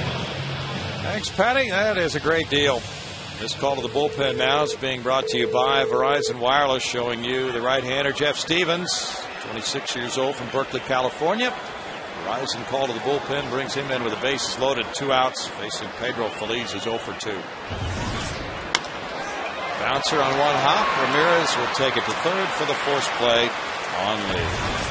And the Astros come up with 2 runs. Michael Bourne churning it up. A single, a steal, and then he comes home head first. It's 3-1 Houston.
Tag him out. They collide. The ball goes up the left field line. Castro's down. Quintero's down.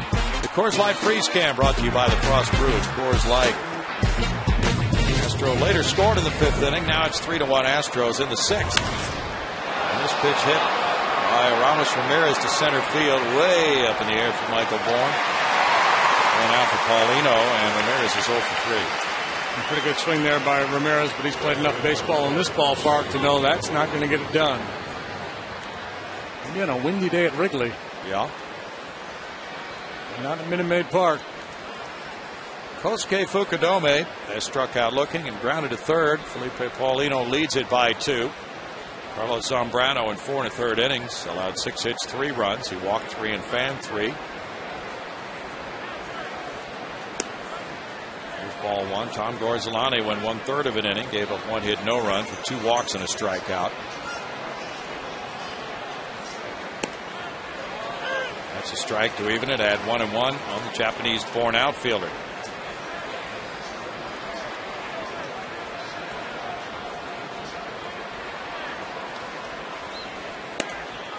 Inside to the 33-year-old Fukudome. Played for Chinichi in Japan. Signed a 4-year deal for $48 million with the Cubs before the 08 season. Cubs have some rather burdensome-looking contracts on their club right now. 3 balls in the strike. They got a lot of money, though. They do. For the Cubs. Fly ball to center. Michael Bourne backing. 2 outs, and our AT&T trivia will no doubt stump us again. He looks very despondent. He does. Since 1990, there have been 11 50-save seasons, 2 by the Cubs. Who are they? Who? 50 saves by Cubs. Wow. Soriano's batting. He's 0 for 2. That's a big number. That's a big number. Excuse me, did you say that's a big number? No. Let's not have it again. Fair ball into the left field corner. Soriano heads for a double, his 17th of the year. Obviously, I mean, this is one of those stupid things we say, but I'll say it anyway.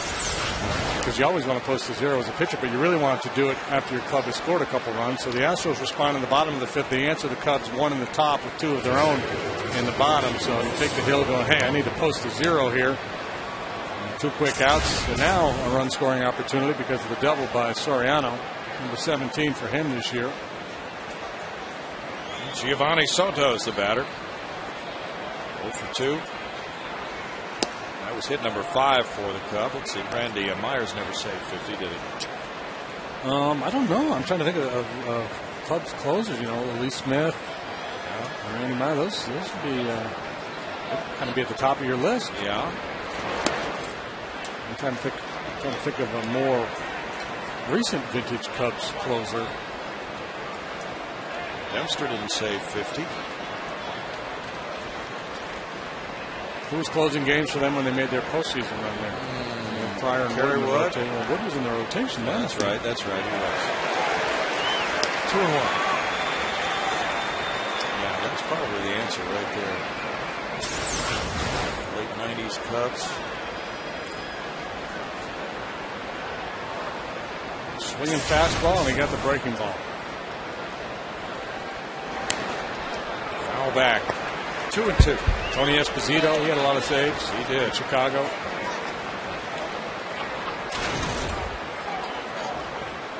Blackhawks are up 2 games to 1, right? Yeah, but they're losing tonight. Okay.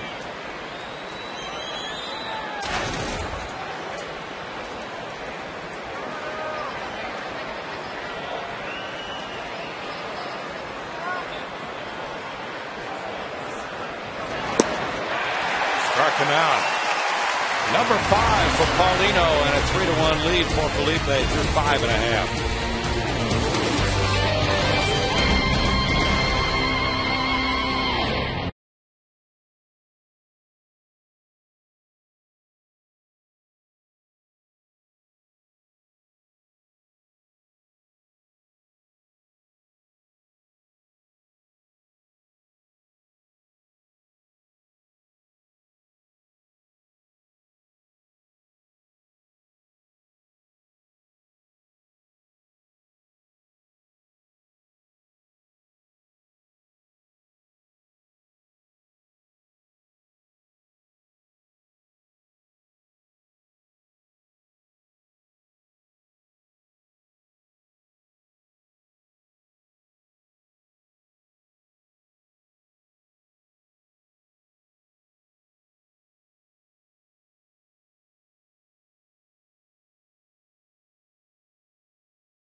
TNT trivia will tell us. Randy Myers did have 53, and Rod Beck, Shooter Beck, had 51. Oh, yeah. He was the closer in 98. Shooter passed away. Yes, he did. 2-3 years ago. He was fun to watch pitch. Even at the end, when he had nothing left, he still went out there with a whole lot of attitude. He did. He had that moxie and dangled that right arm. Let it swing back and forth like a pendulum. Humberto Quintero's 0 for 2. There's ball one. Paulino on deck and Bourne to bat third here against Stevens, pitcher number 3 of the night for the Cubs. Stevens was just promoted from AAA Iowa May 19th. Offs the fastball upstairs and he falls behind 2-0. He had 12 appearances with Iowa with a 2.60 ERA there and made his debut for the Cubs May 20th against the Phillies. He's not given up a run for the Cubs in 5 outings. 2-1. Pitching well with their AAA club down in Iowa prior to his recall. Originally drafted by Cincinnati, then he was in the Cleveland farm system. He was involved with the Mark DeRosa trade from the Indians.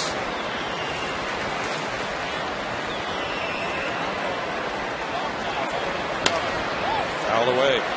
2 balls, 2 strikes to Quintero. If you are a fantasy player, you may have interest in the fact that Pat Burrell is a big leaguer again. Giants called him up. Giants? Yeah, they had signed him to a AAA deal. Missed that. A while back.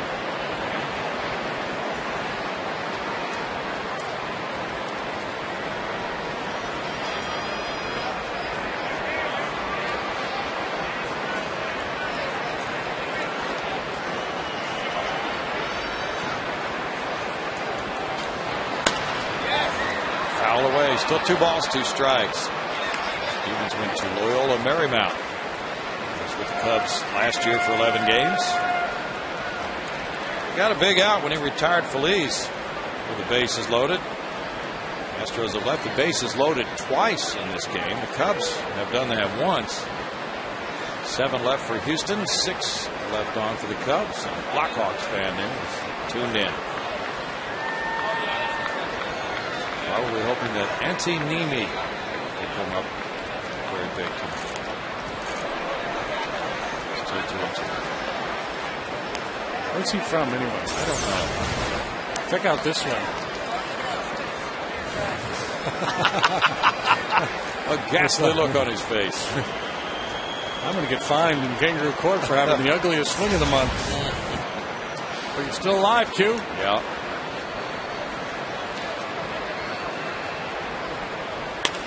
And he does something with it. Fly ball center, but Bird is there. 1 out for Paulino now. Paulino struck out both times. Felipe has 7 hits this season. He's had a really good threat at the plate. Had 2 hits in his last game at Cincinnati. And hits in each of his first 3 starts this year. And the trust factor in Felipe Paulino from Brad Mills as a pitcher is going way up. Early in the year, if you were to get 5-6 good innings out of Paulino, you would just go ahead and hit from this situation. Thank you for the effort. Good job. Way to keep us in the game, but I have more confidence in the bullpen. Now, the way Paulino's pitching, and Brad Mills has a lot of confidence in him. Going to let him stay in games and continue to compete. And he really showed it last time against Cincinnati. Yes, he did. Brad went to the mound. Felipe talked him into staying. It was a warm day. He had thrown well over 100 pitches. And he finished the 8th inning there. He had either 2 men on or the bases loaded. Got a ground ball to first on a 3-1 count.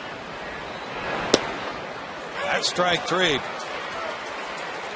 Stevens takes care of out number 2. Strikeout number 5 for Cubs pitching. Here comes instant offense tonight. Michael Bourne, 3 out of 3. Single, double, single. Stole a base last time. Scored on the Keppinger RBI single.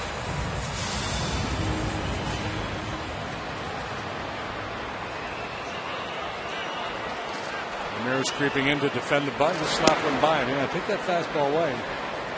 Poke it over Ramirez. Get yourself a little 2-out double. Last 4-hit game last May at Colorado. Late on the fastball, and it's 1-1. He's had 1 4-hit game as a major leaguer.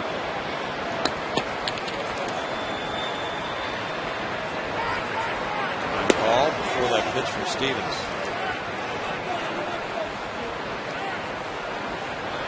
Canelo wasn't too pleased about that.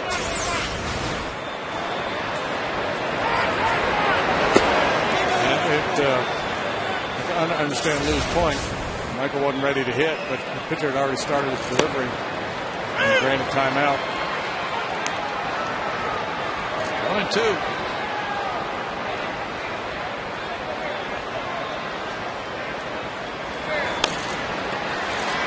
Terrio to his left makes the flip to lead.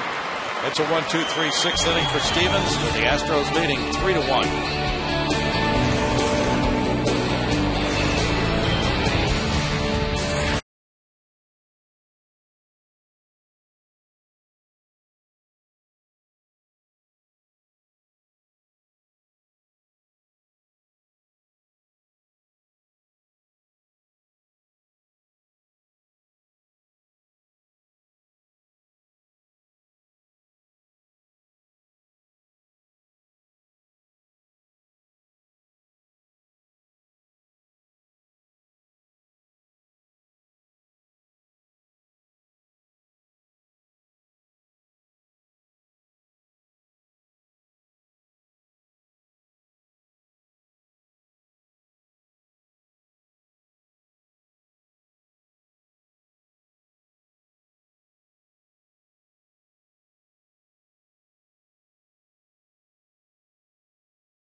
Karate Kid in theaters June 11th. Back here at Minute Maid Park, 3-1 the score right now as we move to the 7th inning. We want to remind you to join us for Astros Live immediately following the game, as we'll talk much more about this. Art Howe will be joining me, and so far so very good for Felipe Paulino. We talked about 3 straight very good starts for him, and he's picked up where he left off. Yes, he has. I think the 3rd inning was the key for him, pitching out of that bases-loaded jam, getting Aramis, Ramirez to pop up the first, and since then they haven't really did anything hard. All right, Brownie JD, save us some room up there. We got fireworks tonight, so we're going to invade your space. We'll see you after the game. We wanted to ask Art, too, about Starlin Castro's batting right now. He's been compared to Elvis Andrus, the young Texas shortstop. Art's familiar with him. Does Art see any comparison so far? Very much so. They both look like they can handle the bat a little bit, and solid defensively, and big upsides. Both of them, I think, are going to be stars in this game. Thanks, Art. Kevin, we look forward to joining you for fireworks night after the game. Castro's been on both times. He's walked and singled. He scored after his single in the 5th inning after that collision at 3rd. And he fouls it. And there have been reports speculating that Castro will grow quite a bit, and he might reach the 6'3" status. People seem to think that. Ooh, yeah, you don't get much taller after 20 years of age, do you? I didn't. You might get stronger. Put on weight. Yeah. Stretch him out. If they're going to stretch him. That's number 6 for Paulino. Blisters his fastball right by him. Mike Fontenot is going to be the pinch hitter here for Stevens. Fontenot, another Louisiana native, played at LSU with Terrio, is 3 for 10 with a homer as a pinch hitter this season. Strike 1 to Mike. Mike generally does not get cheated. He gets up there to hit. He takes a pretty healthy hack.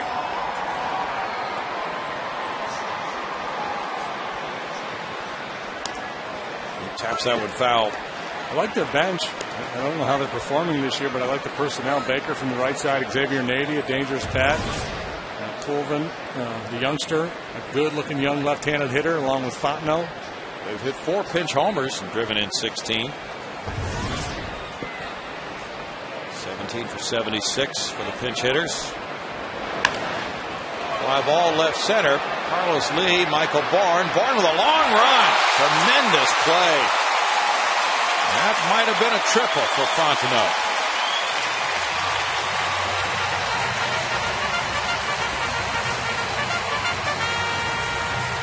He turns a lot of uh-ohs into, hey, nice play. Our Doing More in Defense features brought to you by the Home Depot. And Bourne calling it all the way for Carlos. He makes a backhanded catch. Get an idea of the pop that Fontenot has in his bat. That ball had real good carry on it. Great catch. That ball appeared to be slicing away from Michael.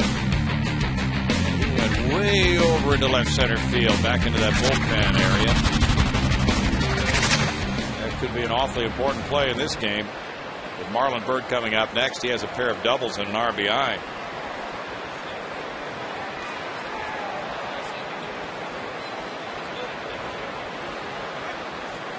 Well, we were talking earlier about all the good pitching in baseball this year. Pitching and defense go hand in hand. So you've got good pitching and you've got a guy who saves you a lot of runs out there in center field. Very difficult to quantify the value of defense. The pitchers will tell you. You get a guy like Michael Bourne in center field. Especially on that last ball. That's a triple, isn't it, if he doesn't catch it? It's a sure double, maybe a triple. So the lineup turns over with just one out. Right. That could be a game-changing play. 1-2. A couple of good sliders here from Paulino to Bird. Just straight downward break. Toronto and Brett Cecil beat the Yankees 6-1 in Toronto, beating A.J. Burnett. A change piece. He's having some fun out there, mixing things up. He is. And just look at his body language, his confidence, the pace, the tempo. Banging away at that corner, down and away. Cute foul. Going back with the changeup. Andrew Kashner's warming up in the bullpen for the Cubs.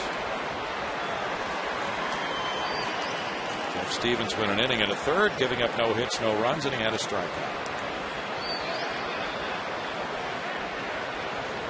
Kashner might have that fluttery feeling in his stomach long about now. Fly ball, Bourne in center, backing and turning. These guys are not very smart. Keep trying Michael Bourne. 3-1 Astros.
10-cent beer night in Cleveland. The Indians have to forfeit to the Rangers due to the tribe's unruly fans.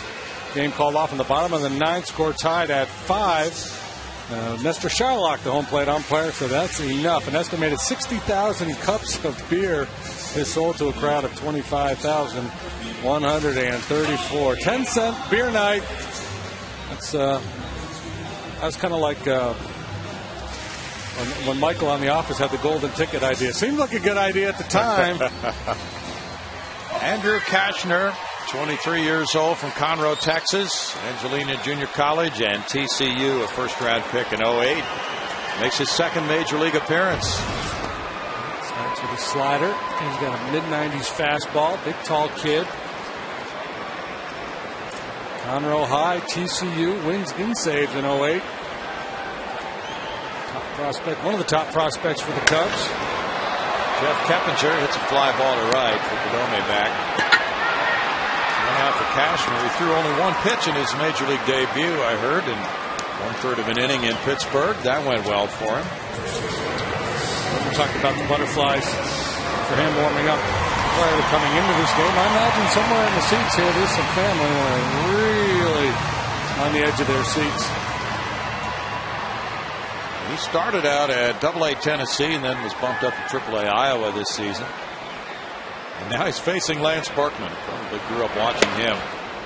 And now he's facing him and throwing strike one. Lance 2 for 3 tonight. 2 runs batted in. There you go. From the row.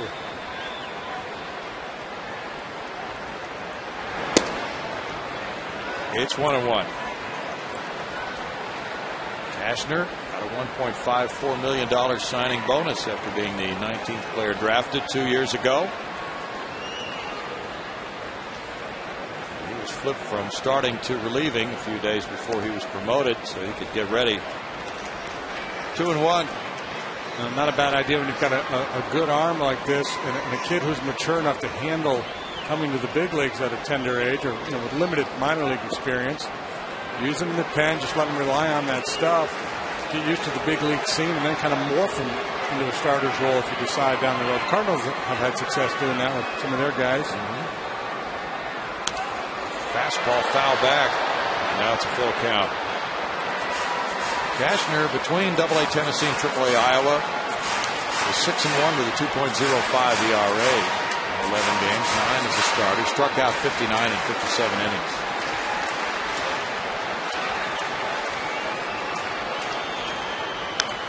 Berkman fouls it. Still 3-2. It's an easy 97 too. I mean, it looks like a pretty effortless delivery. The ball just jumps out of his hand. In 3 starts at Iowa, he was 3-0 with a 0.86 ERA.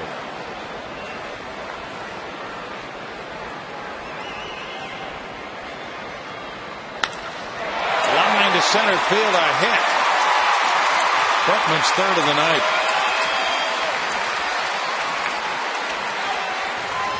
He continues to look better and better at the plate. The middle of the order has really turned it on in recent days. Carlos has been on 3 times tonight. Double walk, intentional walk. That's his 4th 3-hit game of the year. He's up to 260 now.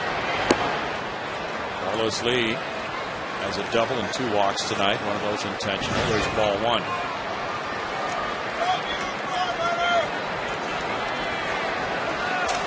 The Mets beat Florida 4-3.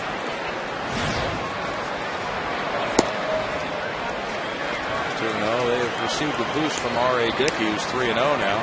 Beat Anibal Sanchez, who's 5-3, and K-Rod got his 11th save.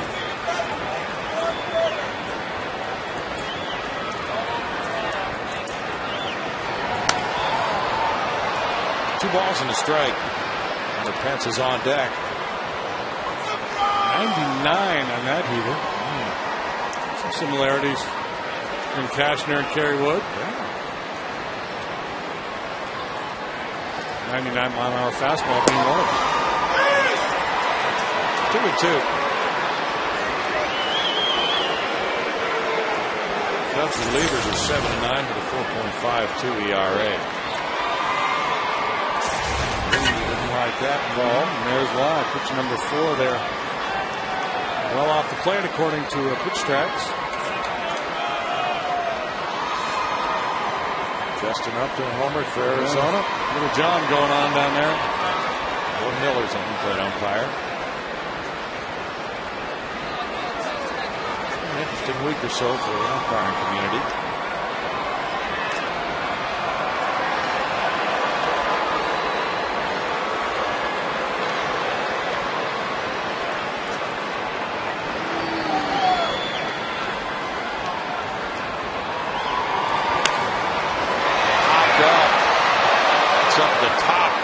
Hit something in foul territory. After good ball.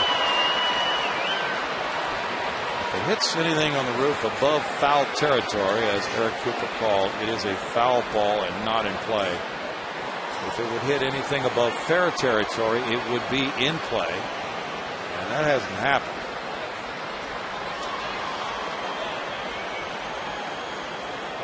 Need to get Darryl Strawberry out of retirement.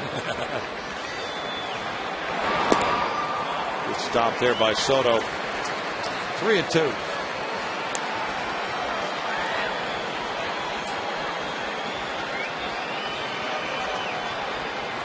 Berkman has his lead with 1 out. He's going. Swing and a miss. The throw bounces and Berkman is in and holds at second base with the steal. Strikeout of Lee for out number 2. First steal of the year for Berkman in his second attempt. Lance not only swinging it well, but feeling pretty good on the bases too. Hung up in that rundown earlier, but a good aggressive turn to first base in that particular instance, and now moving with the pitch. Not a good throw, but that's able to get the bag. Second steal by the Astros. Michael Bourne stole the bag in the 5th and came around to score. Hunter Pence walked in the 5th inning. There's ball 1.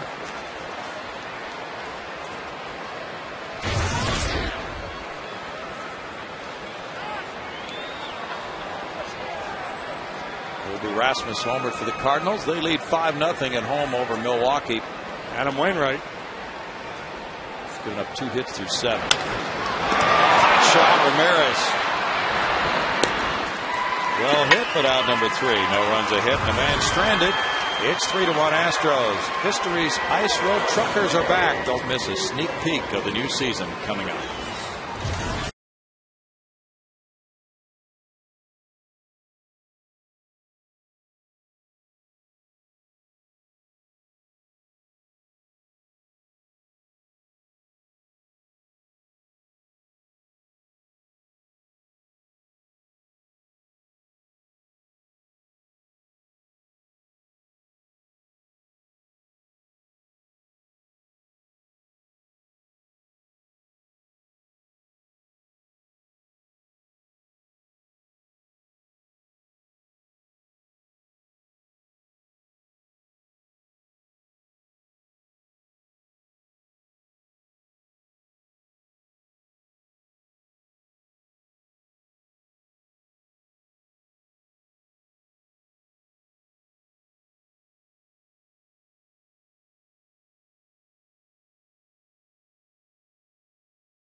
couple of runs. Felipe Paulino has made his 4th straight start so far, allowing 2 runs or less.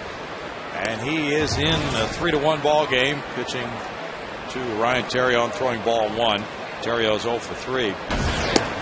For the most part tonight, Felipe has been getting the jump on the Cub hitters. A lot of first pitch strikes. He's thrown 106 pitches to this point, 71 of them for strikes. He's been pounding that strike zone with high quality stuff.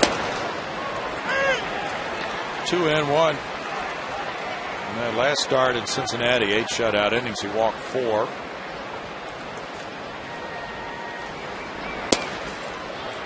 That's on the edge, 2-2. He walked a couple in the 3rd, one of those intentional tonight, as it was only 2 walks of the night.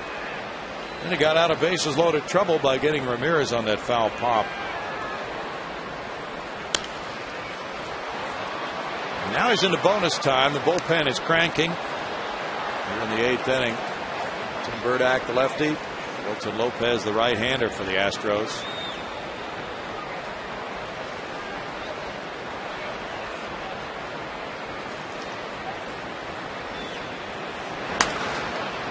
To right field, Hunter Pence backing. 1 out. We go to Patty Smith. Well, where are Michael Bourne and Hunter Pence? The Astros star outfielders are missing from the list of top vote getters for the 2010 All-Star Game in Anaheim. Help them climb the charts for this year's All-Star Game by voting up to 25 times at Astros.com. Vote at Astros.com and be entered in a sweepstakes for great prizes, guys. Thanks, Patty. Derek Lee has a single and the intentional walk. Full time through the order for Paulino, and there's strike 1. As you see the bullpen action for Houston. Normally you would think Brandon Lyon in the 8th inning with the Astros leading, but it's Lopez and Burdack. 1-1. Prepped. Yeah. Lyon pitched an inning yesterday. Knows maybe trying to stay away from Brandon tonight. And a little extra rest. Tell you what, my confidence level in Lopez, and I'm not the manager, so it doesn't really matter what I think. I love what I've seen from Lopez lately. He does too. 1-2. Jamie Quirk is glowing in his report of Wilton and his stuff, especially the sinker. And he wants to pitch. Oh, nice work. The timing of that was perfect. If you said the word pitch, as Paulino delivered that. And people might think of this guy as a thrower, throwing 97 miles an hour, but what he has done lately, he is masterful. He has been a complete pitcher, changing speeds, hitting spots. Righty on righty changeup. The hitters, they got to be going back to that dugout. Come on now, wait a minute. This guy's 0-7? Doesn't look like 0-7. Strike 1 to Ramirez. And that's what, if the Astros hang out and win this game, the Chicago papers will be grousing about the Cubs not being able to beat an 0-7 pitcher. Now, he may have an 0-7 record, but he's not an 0-7 pitcher. Well, this would be his 4th consecutive quality start.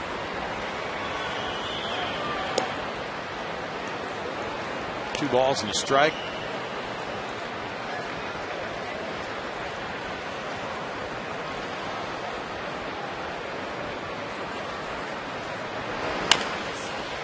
Bounce, and Feliz backs up, throws, and gets him. That's 8 solid innings for Paulino, and a 3-1 lead.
run-producing double off the left field wall. That makes it 3-1 Houston.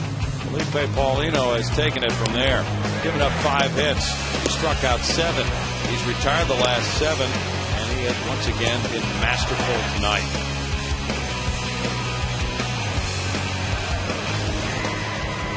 It appears he's on the way to win number 1, but still, the 9th inning is ahead, and the Astros hope to build their lead here in the 8th inning against Bob Howry. He's 1-0. His ERA is 8.5. Bob Howry signed by the Cubs just a few days ago. He had been with the Arizona Diamondbacks, struggled there, had an ERA of 10.67 while working for Arizona. They released him. Cubs picked him up, and so far so good with the Cubs. He's pitched 5 times, and he's not allowed to run in the Cubs uniform. This is a second tour of duty for him with Chicago. Jeff Blum facing him. Only strike 1.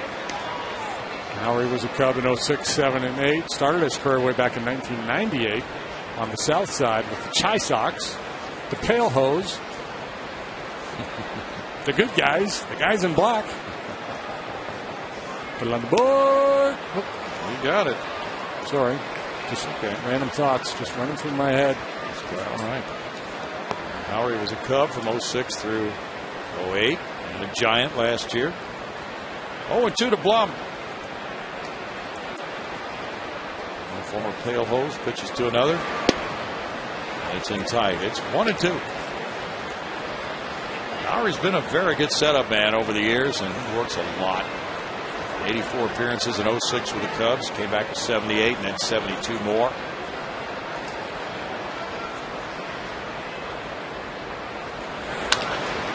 Bounced, and Terrio's there to his left, looking to lead. 1 out. Andrew Cashner in 1 inning allowed 1 hit, no runs, with no walks, 1 strikeout. Howry had 28 saves with the White Sox back in '99, but for the most part has been a setup man throughout his career. And as Brownie mentioned, a good one. Always had that good lively fastball, power arm. Cashner did a nice job here. First time pitching in this ballpark in front of a lot of fans from Conroe, I'm sure. 1 to Pedro Feliz. He's 0 for 3.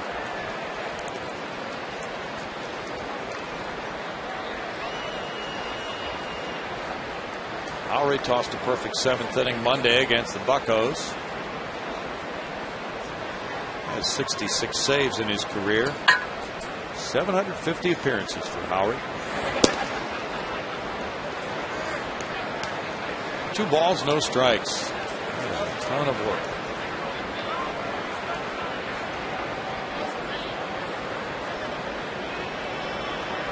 59th pitcher in history to reach 750.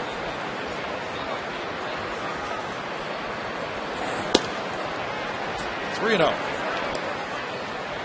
750 appearances, 770 innings. So pretty much an inning at a time. And that's just a byproduct of the way the game is played now. One issue with him, I think, probably the reason why he never really established himself as a closer, he gives up a fair number of home runs because of the high fastball, high risk, high reward pitch. He gets strikeouts with it. It's always been an extreme fly ball pitcher. And a lot of clubs try to stay away from that kind of pitcher as your closer. One swing of the bat could turn the game around.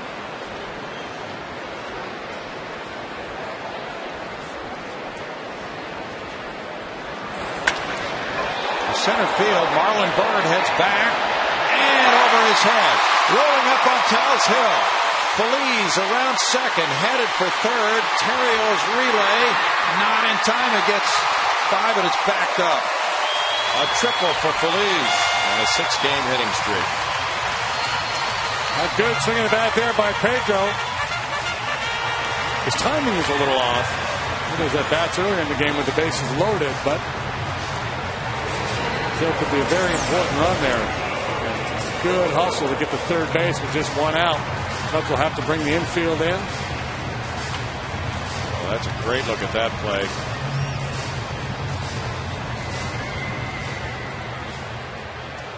Well played by Byrd. And Howry backed up that throw that skipped past Ramirez. Now Lou Piniella comes out with Quintero, the batter. You need to time Lou's walk to the mound. He's got to have the slowest stroll to the mound in the league. Very measured.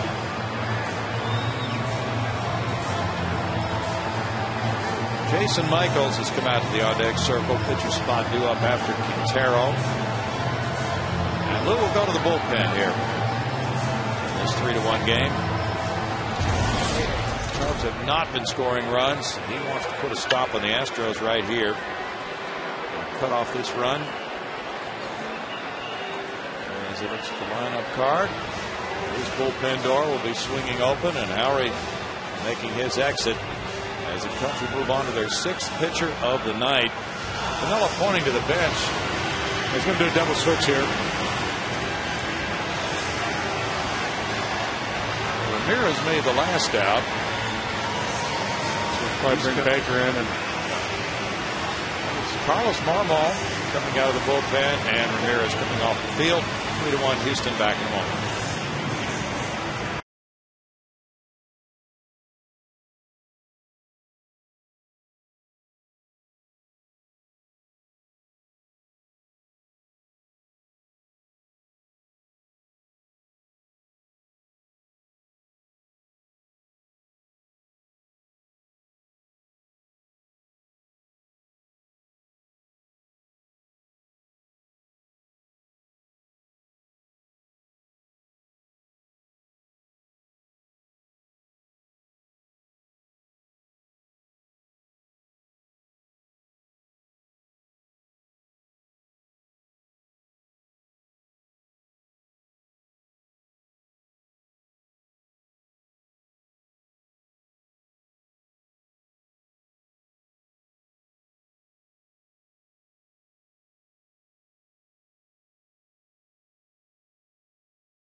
Jaguar XJ. Jaguar in center field. Michael Bourne. Slicing single to left field, leading off the game. And he comes around to score on a Berkman single after stealing a base. And then he doubles off the glove of Marlon Byrd. His 3rd hit was a single. He stole 2nd. He came around to score for the 2nd time tonight on the Jeff Peppinger single. 36 runs scored for Michael Bourne, and an outstanding catch in left center field along the way tonight. Now a double switch. Baker at 3rd, infield in, Marmol the pitcher, and there's strike 1 to Quintero. The way Marmol's going this year, infield in, infield out, infield can sit down. I mean, it's just crazy what he has done, and that's what I'm talking about. Look at the strikeouts. 50 strikeouts in 25 innings. 2 punch-outs per inning pitched. That is historic.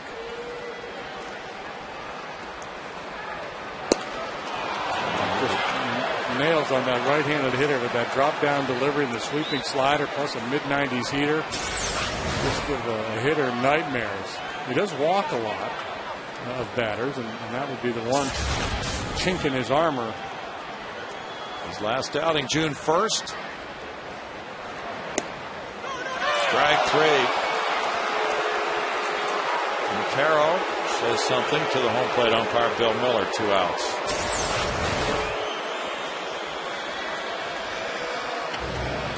Drops down and you see that pitch coming in. You don't know if it's going to break and it run up in on your chin.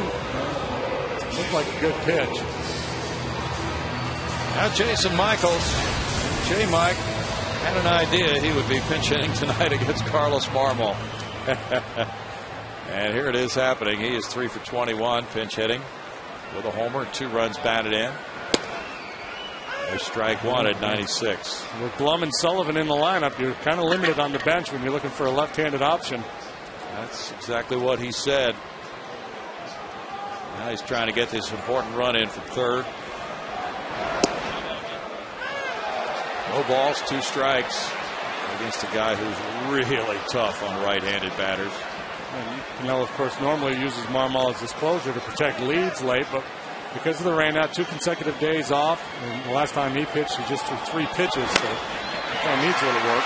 Terrio to his left, throws to first. No runs ahead, a runner stranded, and it's 3-1 Astros going to the ninth.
A 3-1 lead for the Astros. Matt Lindstrom comes in to try to close it out for Felipe Paulino, who in 8 innings allowed the Cubs 5 hits, 1 run, walking 2, fanning 7. And Paulino tries to hit the win column for the first time this season, while Lindstrom is 11 for 14 in saves. Sailing along there so well, has struggled lately, failed 3 of the last 4 times to protect leads. The good news is the Astros lost just 1 of those ball games. They managed to come from behind themselves twice in that National Series. They came back to beat their closer, Matt Kapp, so it was kind of goofy what was going on. Bucadome leads it off. Broken bat. Kappinger. One pitch, 1 out for Lindstrom, and Lindstrom got the win yesterday, even though he also got a blown save, giving up 3 hits and 2 runs in 1 inning from 23 pitches. The balls hit off him were not hit very well. There was a single by Morse and a looping RBI double by Willie Harris, then a looping single by Guzman. Now Soriano. Soriano's 1 for 3. Lindstrom has 2 blown saves in his last 2 outings. Both in the Washington series, they strike 1. Battling a little bit of a hip issue, but it has not affected his stuff at all. His club hitters have been up against it tonight. First Paulino, and now Lindstrom throwing 97 miles an hour.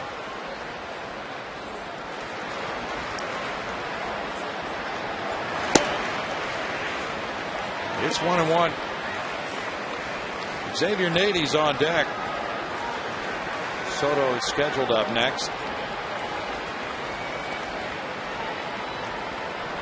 Lindstrom had converted 22 consecutive saves going back to last year, so he had his first blown save this year. Fly ball left. They caught it near the end of the bat. Carlos Lee. 2 outs. 9 straight Cubs set down by Paulino and Lindstrom.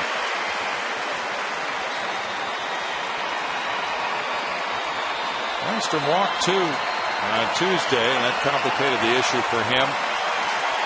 Now 1 out to go, and it's Nady.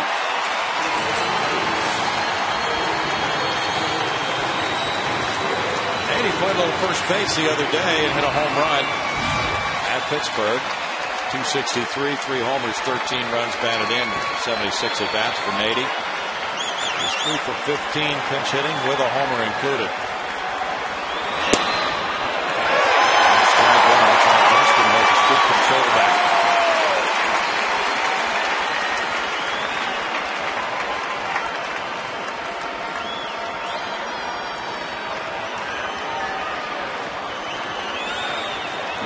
fastball hitter, dangerous hitter. 2-run lead is awfully nice. I've broken the Astros' hearts a couple times over the years. Yes, he has. With a pinch homer against the Dodgers after starting 4 straight on May 25th. He started 11 of the last 27 games.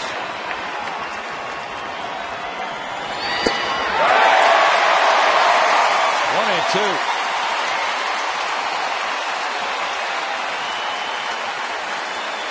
Maybe was 0 for 5 in the series in Chicago against the Astros. He got a World Series ring from being with the Yankees last year. He had only 28 at-bats with them.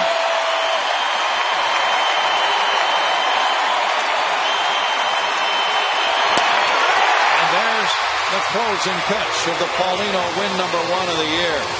Matt Lindstrom firing the ball past Xavier Nady at 97 miles per hour. Picks up save number 12. Paulino at last has hit the win column after pitching superbly again tonight. He is now 1-7, and the Astros have won 4 in a row for the first time since May 9th through the 13th. 3-1 the final with Houston beating Chicago tonight. Michael Bourne a big part of this one. 3 hits and 2 runs scored. And we'll be right back.